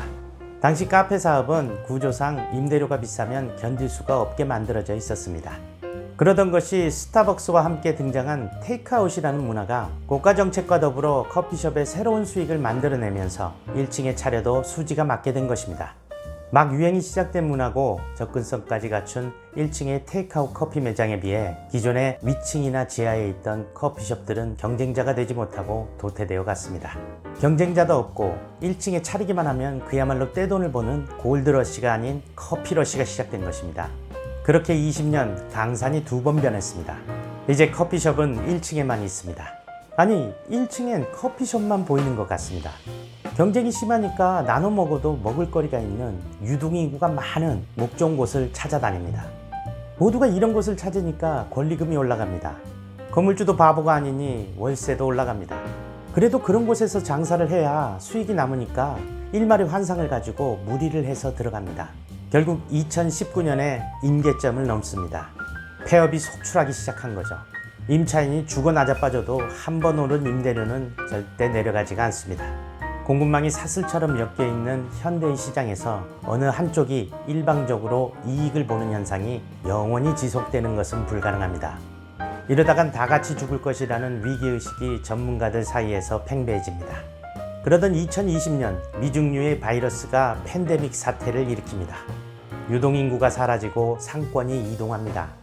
의료 전문가들은 이번 사태가 단기간에 끝나지 않고 적어도 내년 겨울까지는 지속될 거라고 경고합니다. 그래도 월세는 떨어질 생각이 없습니다. 떨어질 만도 한데 정말 지긋지긋한 놈입니다. 극히 일부를 제외하곤 이제 도저히 1층에서는 수지를 맞출 수가 없게 되었습니다. 다행히 스마트폰의 보급과 SNS의 확산으로 특별한 곳을 찾고 그런 곳이면 어디든 찾아가는 그런 시대가 되었습니다. 소상공인인 우리는 이것을 기회로 삼아야 됩니다. 그리고 20년도 훨씬 지난 과거의 카페 생존 법칙에서 배울 점을 찾아야 합니다. 덕분이네는 창업시장의 거대한 물줄기가 큰 원을 그리면서 한 바퀴를 돌아 과거의 지점으로 돌아가고 있다는 것을 느낍니다. 레트로죠. 항상 시장의 패턴은 레트로와 모던을 반복해왔습니다. 시대는 이미 레트로로 가고 있었는데 팬데믹이 이것에 기름을 부은 격이 되었습니다. 긍정적으로 보자면 2층, 3층, 아니 그보다 더 높은 층으로 올라갈 수 있는 시대가 열렸습니다. 쫓겨서 가는 것이 아닙니다. 사회적 거리두기가 일상이 되어가고 있는 시대에 그곳이 좀 더 프라이빗하고 독립적이기 때문입니다. 물론 방문할 목적성이 분명한 컨셉이 있는 카페여야 하겠지요.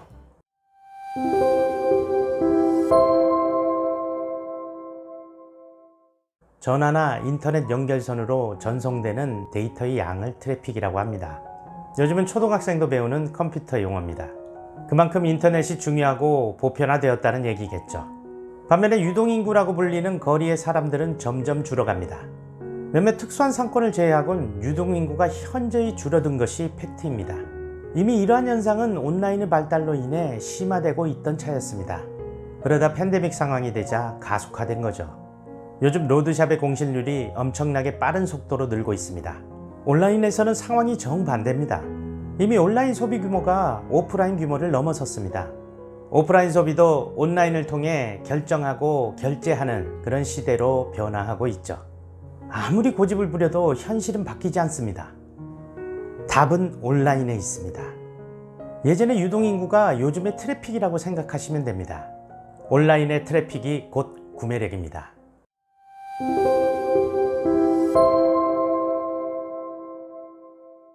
전에는 임대료 비싼 크지 않은 매장에서 테이블을 따닥따닥 붙여 놓았다면 앞으로는 임대료 싼 넓은 매장에서 테이블 간의 간격이 널찍널찍한 공간 구성으로 변화할 가능성이 큽니다. 이미 도시 외곽에 넓은 공간으로 차린 매장들이 성공을 많이 거두고 있었습니다. 이런 창업 방식이 팬데믹 이후에 빠른 속도로 확산될 것입니다. 여유로운 공간이 오프라인 매장을 찾는 주된 이유 중에 하나가 된다는 거죠. 또한 공간 안에 또 다른 공간을 많이 만들수록 소비자가 좋아하는 인테리어가 될 것입니다. 예전엔 오픈된 공간에서의 자기과시 문화가 주를 이루었다면 이후에는 룸이나 파티션으로 분리된 프라이빗하고 독립적인 공간을 선호할 것으로 예상됩니다. 언제나 의식의 변화는 생활 공간을 변화시켜 왔습니다. 팬데믹은 사람들의 의식을 크게 변화시키고 있습니다. 그렇기 때문에 인테리어도 변화할 것이고 예전과 같은 공간 인식으로는 미래가 없습니다. 덕분이네가 지난 1월부터 코칭해온 야외 카페가 있습니다. 바로 충남 서산 온석지라는 호수 앞에 자리 잡은 레이크 야드라는 카페인데요. 덕분이네는 그간 영상을 통해 야외 카페의 경우 건물을 짓기 전에 저에게 연락하시는 것이 좋다고 말씀드려 왔습니다. 레이크 야드는 이렇게 건물의 기획부터 코칭을 시작한 경우가 되겠습니다. 이곳 사장님께서는 레이크 야드를 복합 문화 공간을 융합한 그런 카페로 만들길 원하셨습니다. 카페 사장님과 건설회사 대표님 그리고 덕분이네는 이런 취지에 걸맞는 건물을 기획하기 위해 노력하였습니다. 기획, 설계, 디자인이 이루어지고 얼마 전에 드디어 건물이 윤곽을 드러냈습니다. 결과는 만족스러웠습니다. 오늘은 잘 지어진 레이크 야드의 건물을 살펴보고자 합니다. 야외 카페를 준비하시는 많은 분들에게 도움이 되리라 생각합니다. 시작하기 전에 구독과 좋아요 꾹 눌러주세요. 저에겐 큰 힘이 됩니다.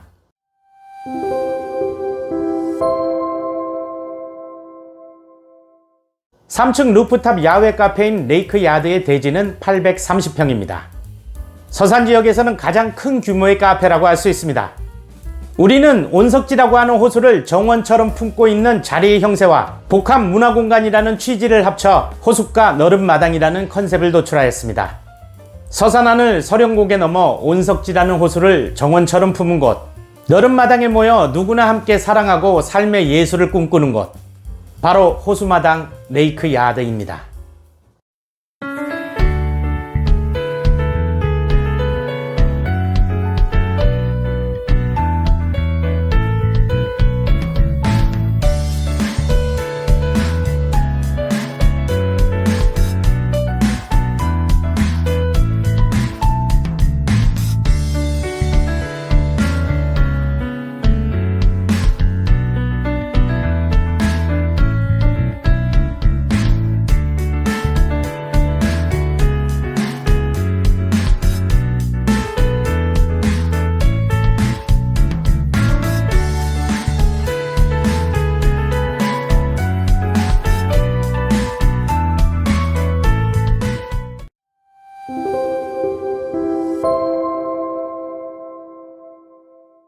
건물은 사각형의 안정된 구조로 설계하되 좌측과 우측의 높낮이를 달리하여 엣지 있는 디자인으로 변화를 주었습니다. 그렇게 우리는 안정되면서도 개성 있는 카페 외관을 갖추려고 의도하였습니다. 당연히 2층은 홀 바닥에 단차가 있어 계단이 생기게 되는데 우리는 오히려 이것이 포인트가 되도록 아이디어를 짰습니다. 보시는 장면은 카페 1층 정원에서 바라보는 호수 전경입니다.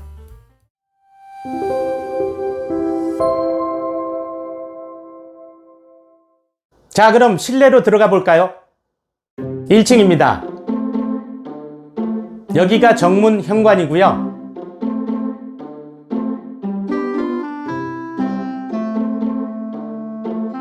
이쪽이 베이커리 룸, 카운터,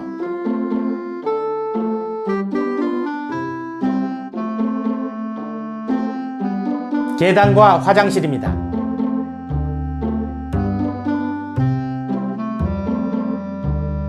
동쪽 출입구,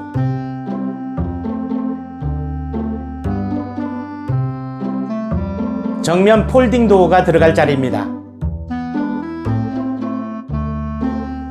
2층입니다. 화장실과 창고,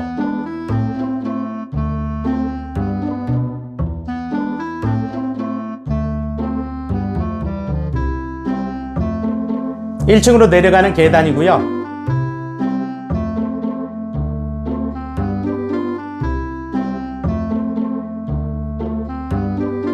(2층은) 대부분이 창문입니다.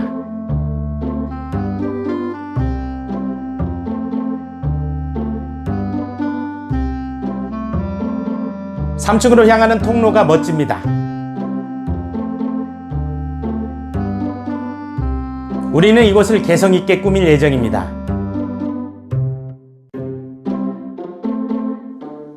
3층 루프탑입니다. 사방으로 시야가 탁 트여 있습니다. 정면에는 호수가 한눈에 내려다 보입니다. 카페 레이크야드는 이제부터 인테리어가 시작됩니다. 3개월 뒤에는 완성된 모습을 보여드릴 수 있을 겁니다. 많은 기대 바라겠습니다.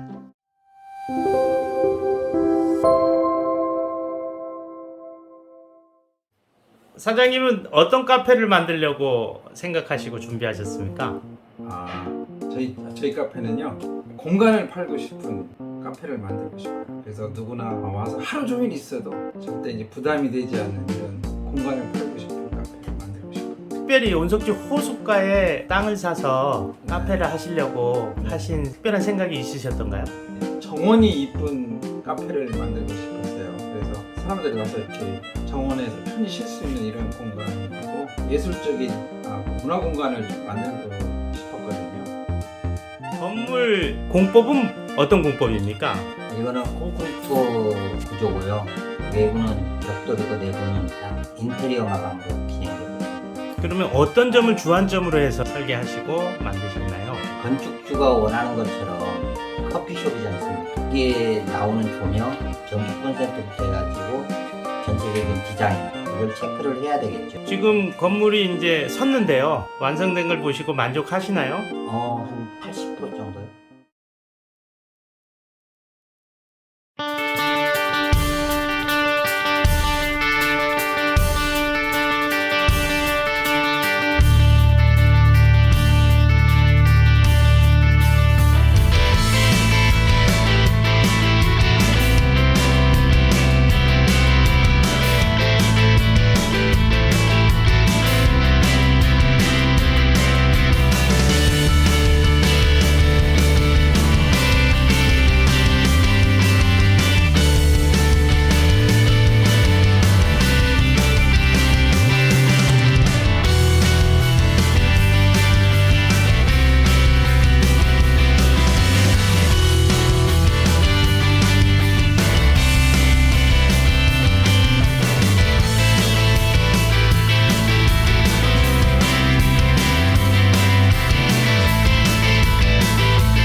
대충 10개 차리면 5년 안에 9개가 망한다고 합니다.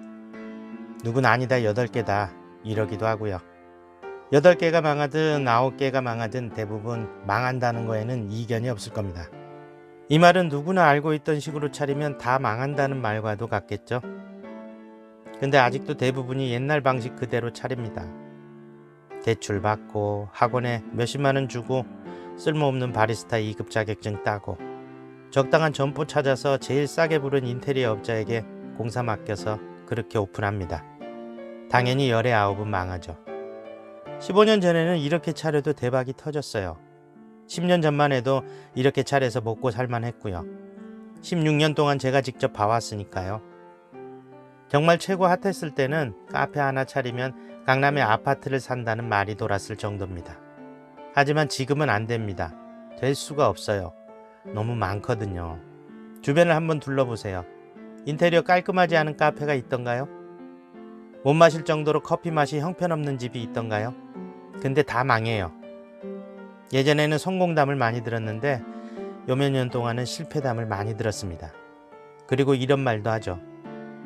내가 다시 돌아가서 카페를 차린다면 이렇게 할 거야. 그럼 성공했을 텐데. 라고요. 그들은 반면교사로 실패를 통해 성공하는 법을 배우게 된 거죠. 많은 얘기 중에는 일치하는 것들이 많았어요. 그중 가장 많은 사람들이 얘기하는 3가지를 뽑아봤습니다. 첫 번째, 왜 그렇게 서둘렀을까? 서둘러서 좋을 건 하나도 없다는 걸 모르는 사람은 없어요. 근데 이게 그때는 뭐에 쓰였는지 상황이 자꾸 급박하게 돌아가는 것 같고 나도 모르게 점점 서둘러지는 거예요. 점포 계약하고 나니까 하루하루가 돈이라는 생각이 들더라고요.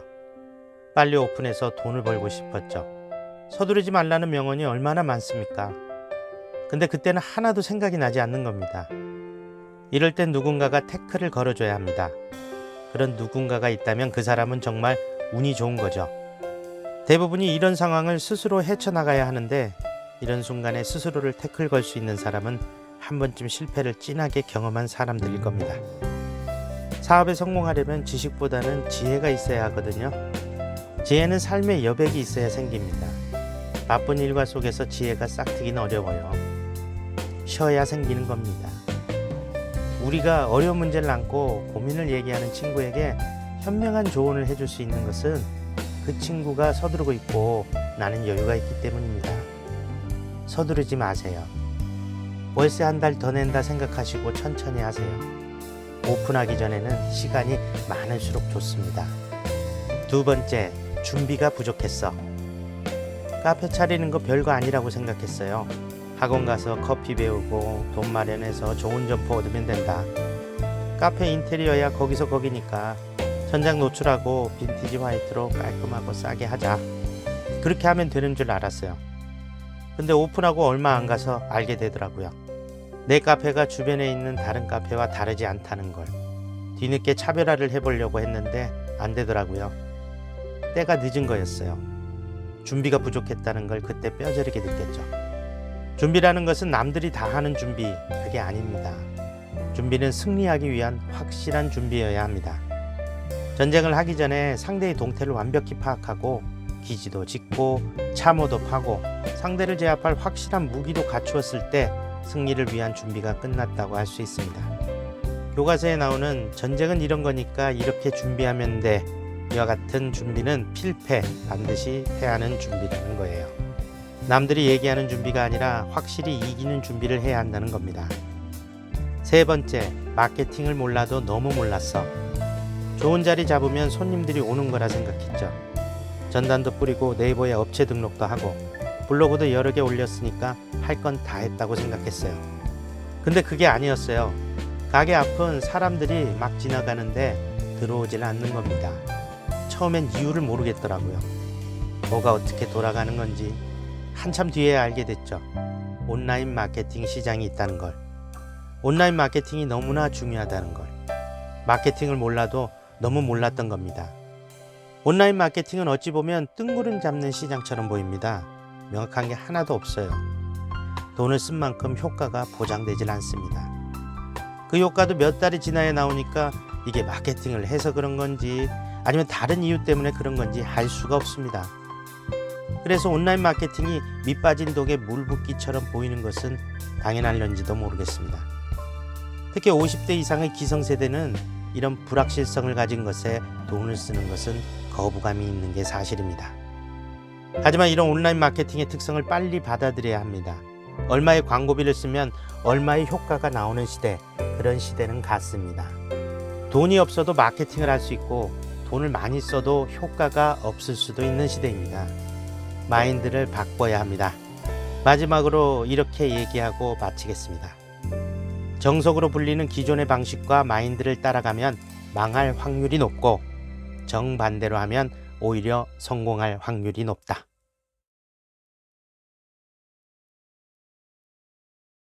안녕하세요. 카페 창업 전문 유튜버 덕분이네입니다. 카페 창업을 준비하시는 많은 분들이 빈 점포가 어떻게 카페로 변신되어 가는지 궁금해들 하시더라고요. 그래서 오늘은 대전 동명동에 있는 고카페라는 곳의 영상을 준비했습니다. 연락을 받고 먼저 도착한 곳은 대전의 지하철역인 현충원역이었습니다. 매장은 멀지 않은 곳에 있었고요. 25평, 3면이 유리고 출입문이 2개, 천장 노출이 가능하고 천고가 높았습니다. 우리는 많은 의견을 교환했어요.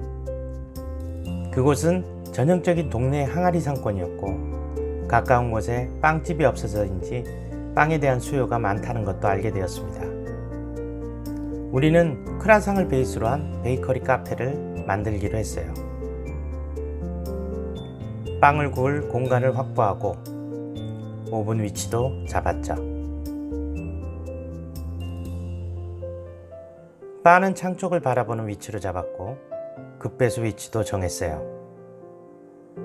셀프 인테리어를 할 때 전문적이라 어려운 부분이 설비와 전기인데요. 이것도 공부를 좀 하시거나 덕분이네 같은 전문가의 도움을 조금만 받으시면 누구나 작업을 지시할 수 있습니다. 우리는 노출 천장에 샹드리에를 달고 바닥은 회색 타일에 입구만 포인트를 주기로 했어요. 유리 창호엔 디자인 시트를 붙이기로 했고요. 1차 공사가 끝나는 날은 기차를 타고 갔습니다. 벽 색깔은 사장님이 좋아하시는 올리브 그린으로 칠했고요. 바 뒷면은 나무 질감이 살아있는 낙엽송으로 마감했어요.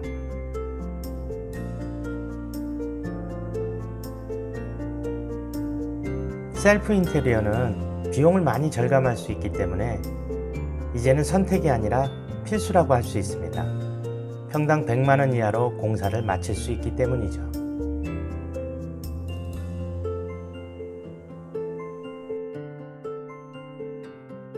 의도한 대로 노출 천장에 샹드리에가 달렸네요.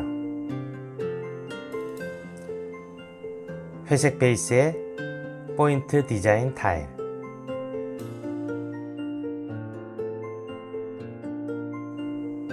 그간의 노력이 결실을 보는 날입니다.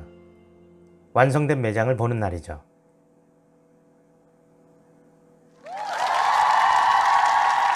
창에 붙인 디자인 시트가 멋지네요. 간판도 잘 나왔고 올리브 그린 어닝도 이쁩니다.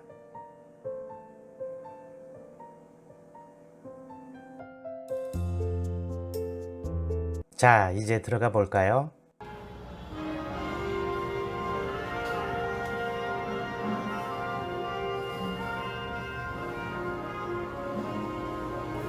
재즈 음악이 흘러나오는 멋진 카페, 고카페입니다.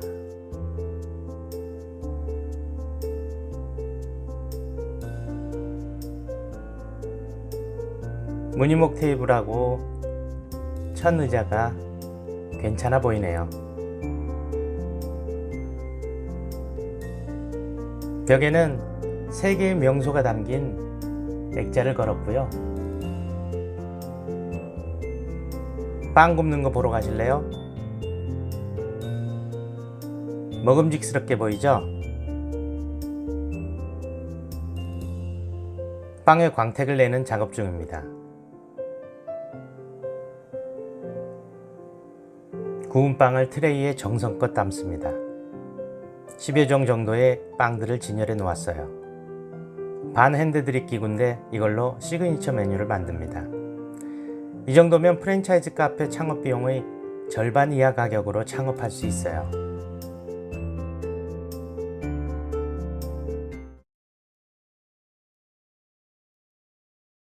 인테리어의 첫 번째는 철거입니다. 도면부터 그리고 철거를 해야 한다는 분들도 계신데 기존의 인테리어에서 무언가를 살리고 싶으시다면 도면부터 그리는 것도 맞습니다. 하지만 덕분이네는 철거가 된 매장을 보고 인테리어 컨셉을 구상하는 것이 훨씬 더 올바르고 효율적이라고 생각합니다. 모두 철거하고 뼈대와 벽만 남겨서 인테리어를 새로 하는 것을 현장에서는 올바라시라고 부릅니다. 이 말은 일본어의 나쁜 잔재니까 알아만 들으시고 가급적 쓰지 않는 게 좋습니다. 아무튼 비용을 절약해야 하는 우리로선 기존의 인테리어를 활용할 수 있는 것이 많으면 많을수록 유리합니다. 하지만 불행히도 경험상 보면 기존의 업종이 카페가 아니라면 살릴 수 있는 인테리어가 거의 없습니다. 그럼에도 방법과 팁을 알려드리고자 합니다. 창호란 창과 문을 통칭하는 말입니다. 철거해서 창호를 뜯을 것인지 말 것인지를 결정하는 것은 매우 중요합니다. 철거를 하고 원하는 모양으로 다시 만들면 물론 좋습니다. 하지만 가격이 만만찮게 들어갑니다. 평수가 크지 않다면 인테리어 공사 중에서 가장 많은 비용을 차지하게 될 것입니다. 비용이 부담되시면 이 부분은 철거를 하지 마시고 목재나 금속을 덧대서 리폼하는 방법을 찾아보십시오. 큰 돈이 들지 않으면서 기존과 다른 변화를 줄 수 있을 겁니다. 중요한 것은 다시 만드시던 리폼을 하시던 웬만해선 이전과 같아서는 안 된다는 겁니다. 창호는 인테리어에서 전면 외관, 즉 파사드를 결정하는 매우 중요한 부분이기 때문입니다. 대부분의 카페는 천장을 노출하는 경우가 많습니다. 10여 년 전 노출 천장이 신선하게 보이던 때가 있었습니다. 하지만 요즘은 대부분이 노출 천장입니다.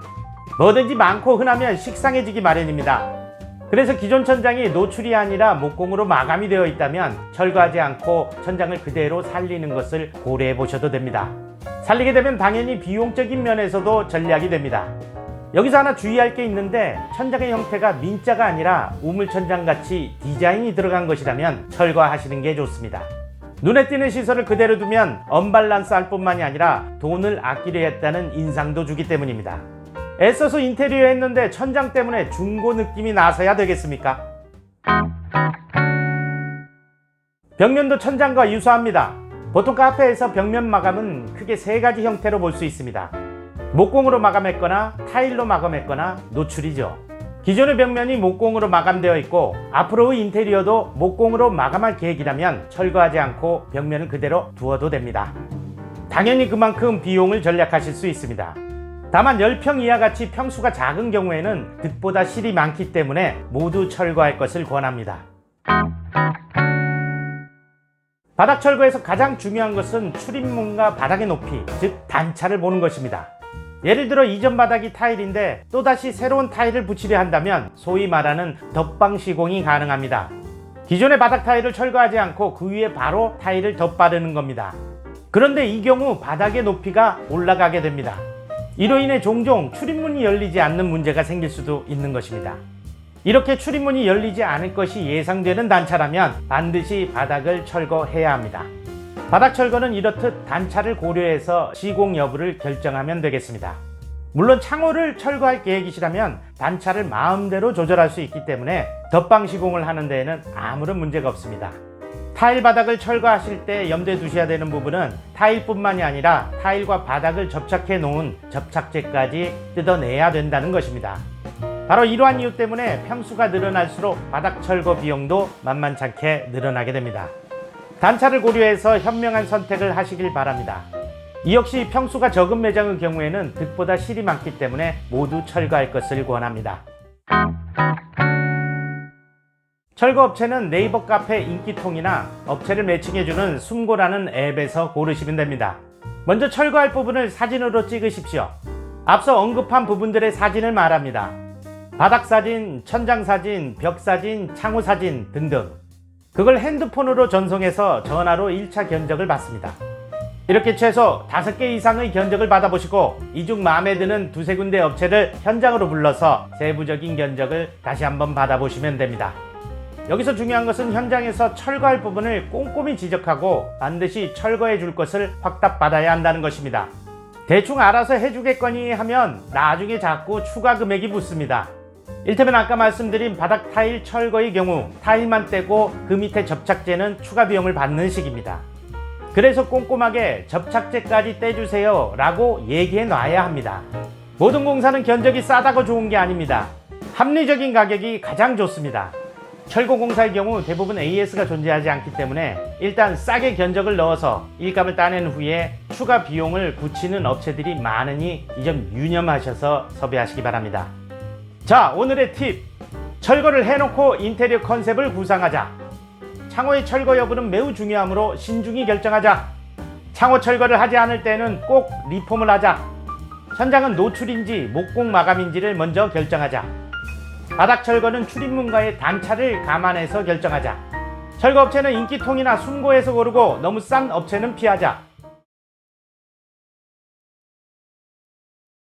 반셀프 인테리어에 관한 알토란 같은 정보를 짧고 빠르게 핵심만 알려드리는 시간입니다. 오늘은 철거에 이어 그 두 번째 시간, 도면입니다. 시작하기 전에 구독과 좋아요 부탁드립니다. 저에겐 큰 힘이 됩니다.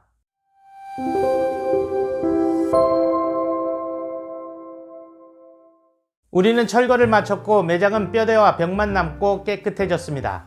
이제 도면을 그려야 될 때입니다. 인테리어 공사를 시작하려면 도면은 선택이 아니라 필수입니다.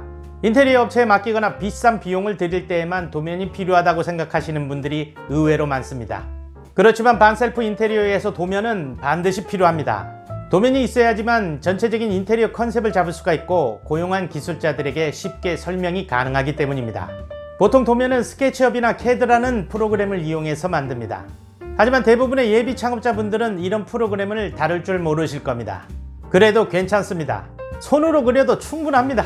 일을 해주는 기술자들이 이해할 수 있기만 하면 되니까요. 일반적으로 많이 쓰는 용지 사이즈인 A4의 2배 되는 A2 사이즈의 종이를 준비하십시오. 연필과 지우개도 있어야겠죠. 자주 지워야 하니까 볼펜보다는 연필이 좋습니다. 먼저 용지 사방에 여유가 있도록 하면서 가운데에 내 매장의 형태를 그려 넣습니다. 여유 공간에는 나중에 시설하려고 하는 인테리어 사진들을 붙일 겁니다.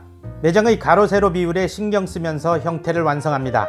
그리고 각각의 선에 치수를 적어 넣습니다. 물론 철거된 매장에서 미리 줄자로 치수를 재어야 하겠죠. 치수를 적을 때에는 밀리미터 단위로 적도록 하십시오. 현장에서 주로 사용하는 단위입니다. 그러니까 1m면 치수로 1000이라고 적습니다. 이렇게 빈 평면도를 만듭니다. 빈 평면도에 가장 먼저 그려 넣어야 하는 것은 출입문과 바입니다. 바와 출입문은 평면도 구성의 전부라고 해도 과언이 아닙니다. 이것의 위치에 따라 카페 인테리어가 결정난다 보시면 됩니다. 바 사이즈는 작은 매장의 경우 가로 4000에 세로 2500으로 하시면 되고요. 큰 매장일 경우에는 가로 6000 이상으로 하시면 좋습니다. 역시 세로는 2500으로 같습니다. 바는 앞뒤로 배치되는 더블바 구조가 좋습니다. 앞뒤 바의 각각의 폭은 750으로 잡으시면 되고요. 통로는 1000으로 잡으면 무난합니다. 공간에 여유가 있다면 바 옆에 주방이나 창고 같은 별도의 룸을 만들면 좋습니다. 이 룸은 바의 연결선상에 있는 것이 보기에 좋기 때문에 폭은 바와 같은 2500으로 잡으시면 됩니다. 가로 길이는 최소 2000에서 6000까지 잡으시면 되고요. 물론 이보다 더 커도 되지만 전문적인 브런치 카페나 베이커리 카페를 제외하면 바보단 주방이 작은 게 더 자연스러워 보일 겁니다. 바와 주방을 그려 넣었다면 다음은 의탁자입니다. 의탁자는 네모로 표기하십시오. 2인 테이블은 가로 2000에 세로 1000이라 생각하고 그리시고요. 4인 테이블은 가로 세로 각각 2000인 정사각형으로 그리시면 됩니다. 벽면 길이를 감안해서 네모를 그리다 보면 내 매장에 몇 테이블이 들어가는지 아실 수 있을 겁니다. 주의하실 점은 네모와 네모 사이를 따닥따닥 붙이시면 안 된다는 겁니다. 사람이 지나가는 동선상에 있으면 1000 이상의 사이를 떨어뜨려 주시고 동선상에 없더라도 의자를 뺄 수 있을 만한 여유를 주어야 합니다. 이렇게 각종 배치가 끝났다면 각 벽면을 어떤 디자인으로 할 것인지를 생각합니다. 덕분이네 구독자분들이시라면 인테리어를 하기 전에 당연히 컨셉과 스토리텔링 그리고 톤 앤 매너를 정했을 겁니다. 이에 따라 인테리어 컨셉을 찾아서 그것에 맞는 벽면 디자인을 완성시키면 되는 겁니다.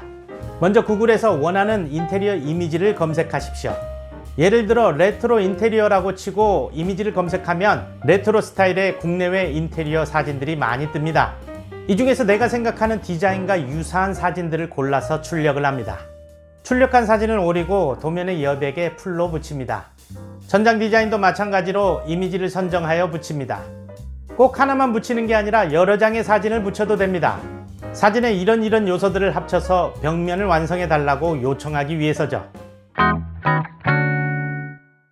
이렇게 모든 벽면에 사진들을 다 채웠다면 도면이 완성된 겁니다.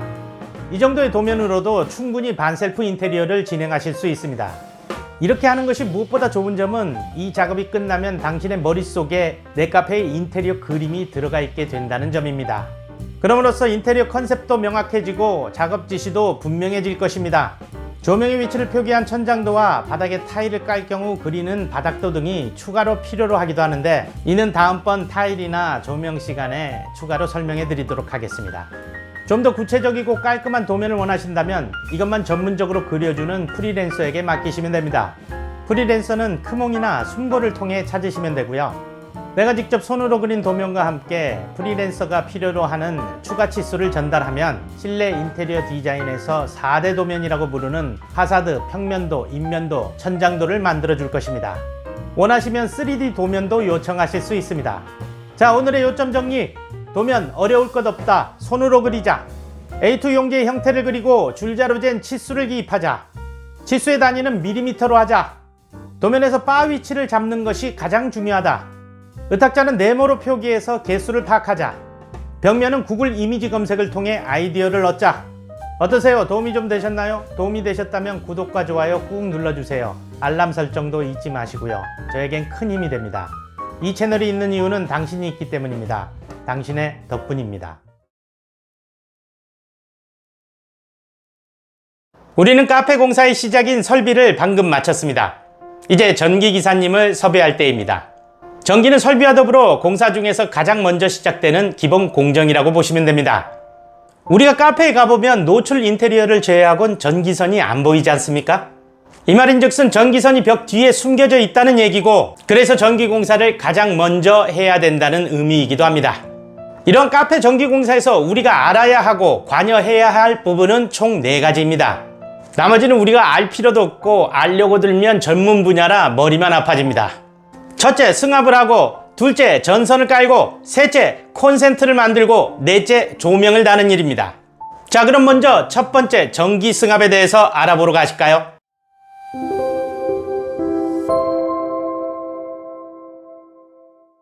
전력, 전압, 이런 말 하면 머리만 아프죠? 특히 문과 출신 분들은 더 하실 겁니다. 저도 그렇습니다. 그래서 전기 승합에 대해서 어려워하시는 분들이 정말 많습니다. 근데 이게 정답을 찾으려고 하니까 어려운 겁니다.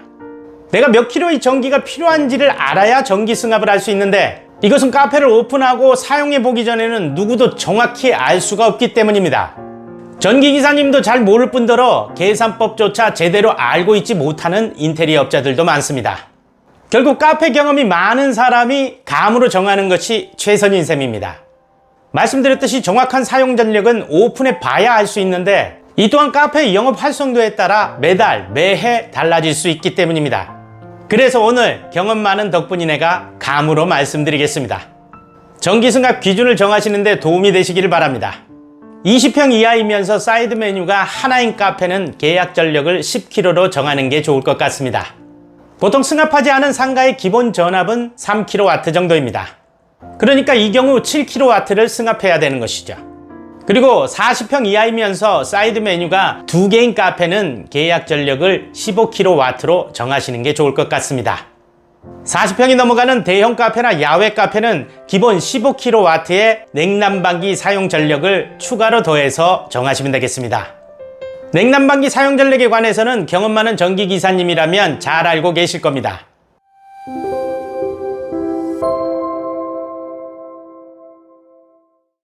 덕분이네는 모든 문제를 상식적이고 쉽게 풀 수 있어야 한다고 생각합니다. 앞서 말씀드린 승합을 제외한 둘째, 셋째, 넷째의 사항들은 상식적으로 생각해 보았을 때 하나만 알면 모두 해결됩니다. 바로 전기가 필요한 곳을 아는 것입니다. 설비에서 물이 필요한 기계의 급수처를 정하듯이 전기도 전기가 필요한 위치를 정하고 그것을 전기기사님께 알려드리면 되는 겁니다. 참 쉽죠?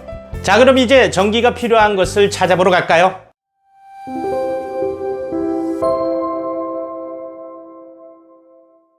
제일 먼저 전기를 받을 곳이 필요합니다. 한전에서 전기를 주었어요. 그 전기를 우리 카페로 받아야 해요. 어디로 받아야 할까요? 받는 곳이 바로 분전함입니다. 뭐 조금은 차이가 있을지 모르지만 옛날 분들은 두꺼비 집이라고 하면 이해가 빠르실 겁니다. 규모가 클 때는 분전반 이전의 상위 개념인 배전반이라는 게 있습니다. 물론 우리는 여기까지 알 필요가 없습니다. 우리는 그냥 전기기사님이 분전하면 어디에 달까요? 라고 물으면 사람들 눈에 가장 적게 띄이는 곳을 찾아서 여기에 달아주세요 하면 끝입니다.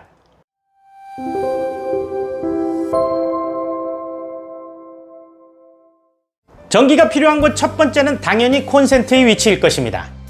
바에 기계를 사용하려고 해도 콘센트가 필요하고 손님이 노트북을 사용하려고 해도 콘센트가 필요합니다. 보시는 그림은 도면에 콘센트의 위치를 표시해 놓은 것입니다.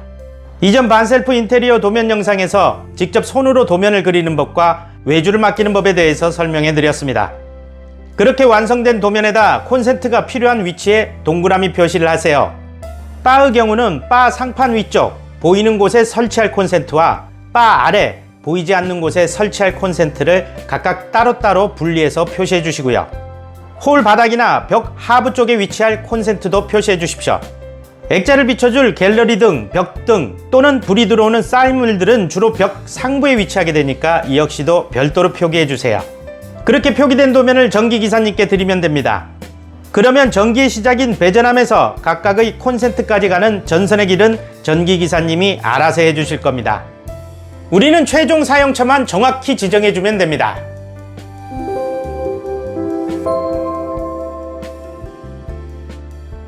마지막으로 전기가 필요한 것은 당연히 조명일 것입니다. 조명에는 여러 종류가 있습니다. 레일등, 샹드리에, 펜던트, 지중등, 스탠드. 그것이 무엇이든 조명이 필요한 모든 곳에 위치를 표기하는 겁니다. 보시는 그림은 도면에 조명의 위치를 표시해 놓은 것입니다. 사각형이나 선으로 표기된 부분은 카페에서 흔히 사용하는 레일을 표시한 겁니다. 이 레일에 등을 다는 거죠. 펜던트나 스탠드들도 각각의 위치를 표기해 줍니다. 앞서 말씀드렸듯이 우리는 위치만 정확히 지정하면 됩니다. 결국 모든 조명엔 불이 켜져야 하고 불이 들어오려면 전기가 있어야 한다는 상식대로 생각하고 판단하셔서 위치를 정하시면 되는 겁니다. 자, 오늘의 요점 정리. 1. 전기공사는 승합하고 전선을 깔고 콘센트를 만들고 조명을 설치하는 일이다. 2. 중요한 것은 내 카페에서 전기가 필요한 곳을 찾는 일이다. 3. 전기가 필요한 곳의 시작은 분전함이다. 4. 내 카페의 전기 사용처 1은 콘센트 위치다. 5. 내 카페의 전기 사용처 2는 조명 위치다. 어떠세요? 도움이 좀 되셨나요? 도움이 되셨다면 구독과 좋아요 꾹 눌러주세요. 알람 설정도 잊지 마시고요. 저에겐 큰 힘이 됩니다. 이 채널이 있는 이유는 당신이 있기 때문입니다. 당신의 덕분입니다.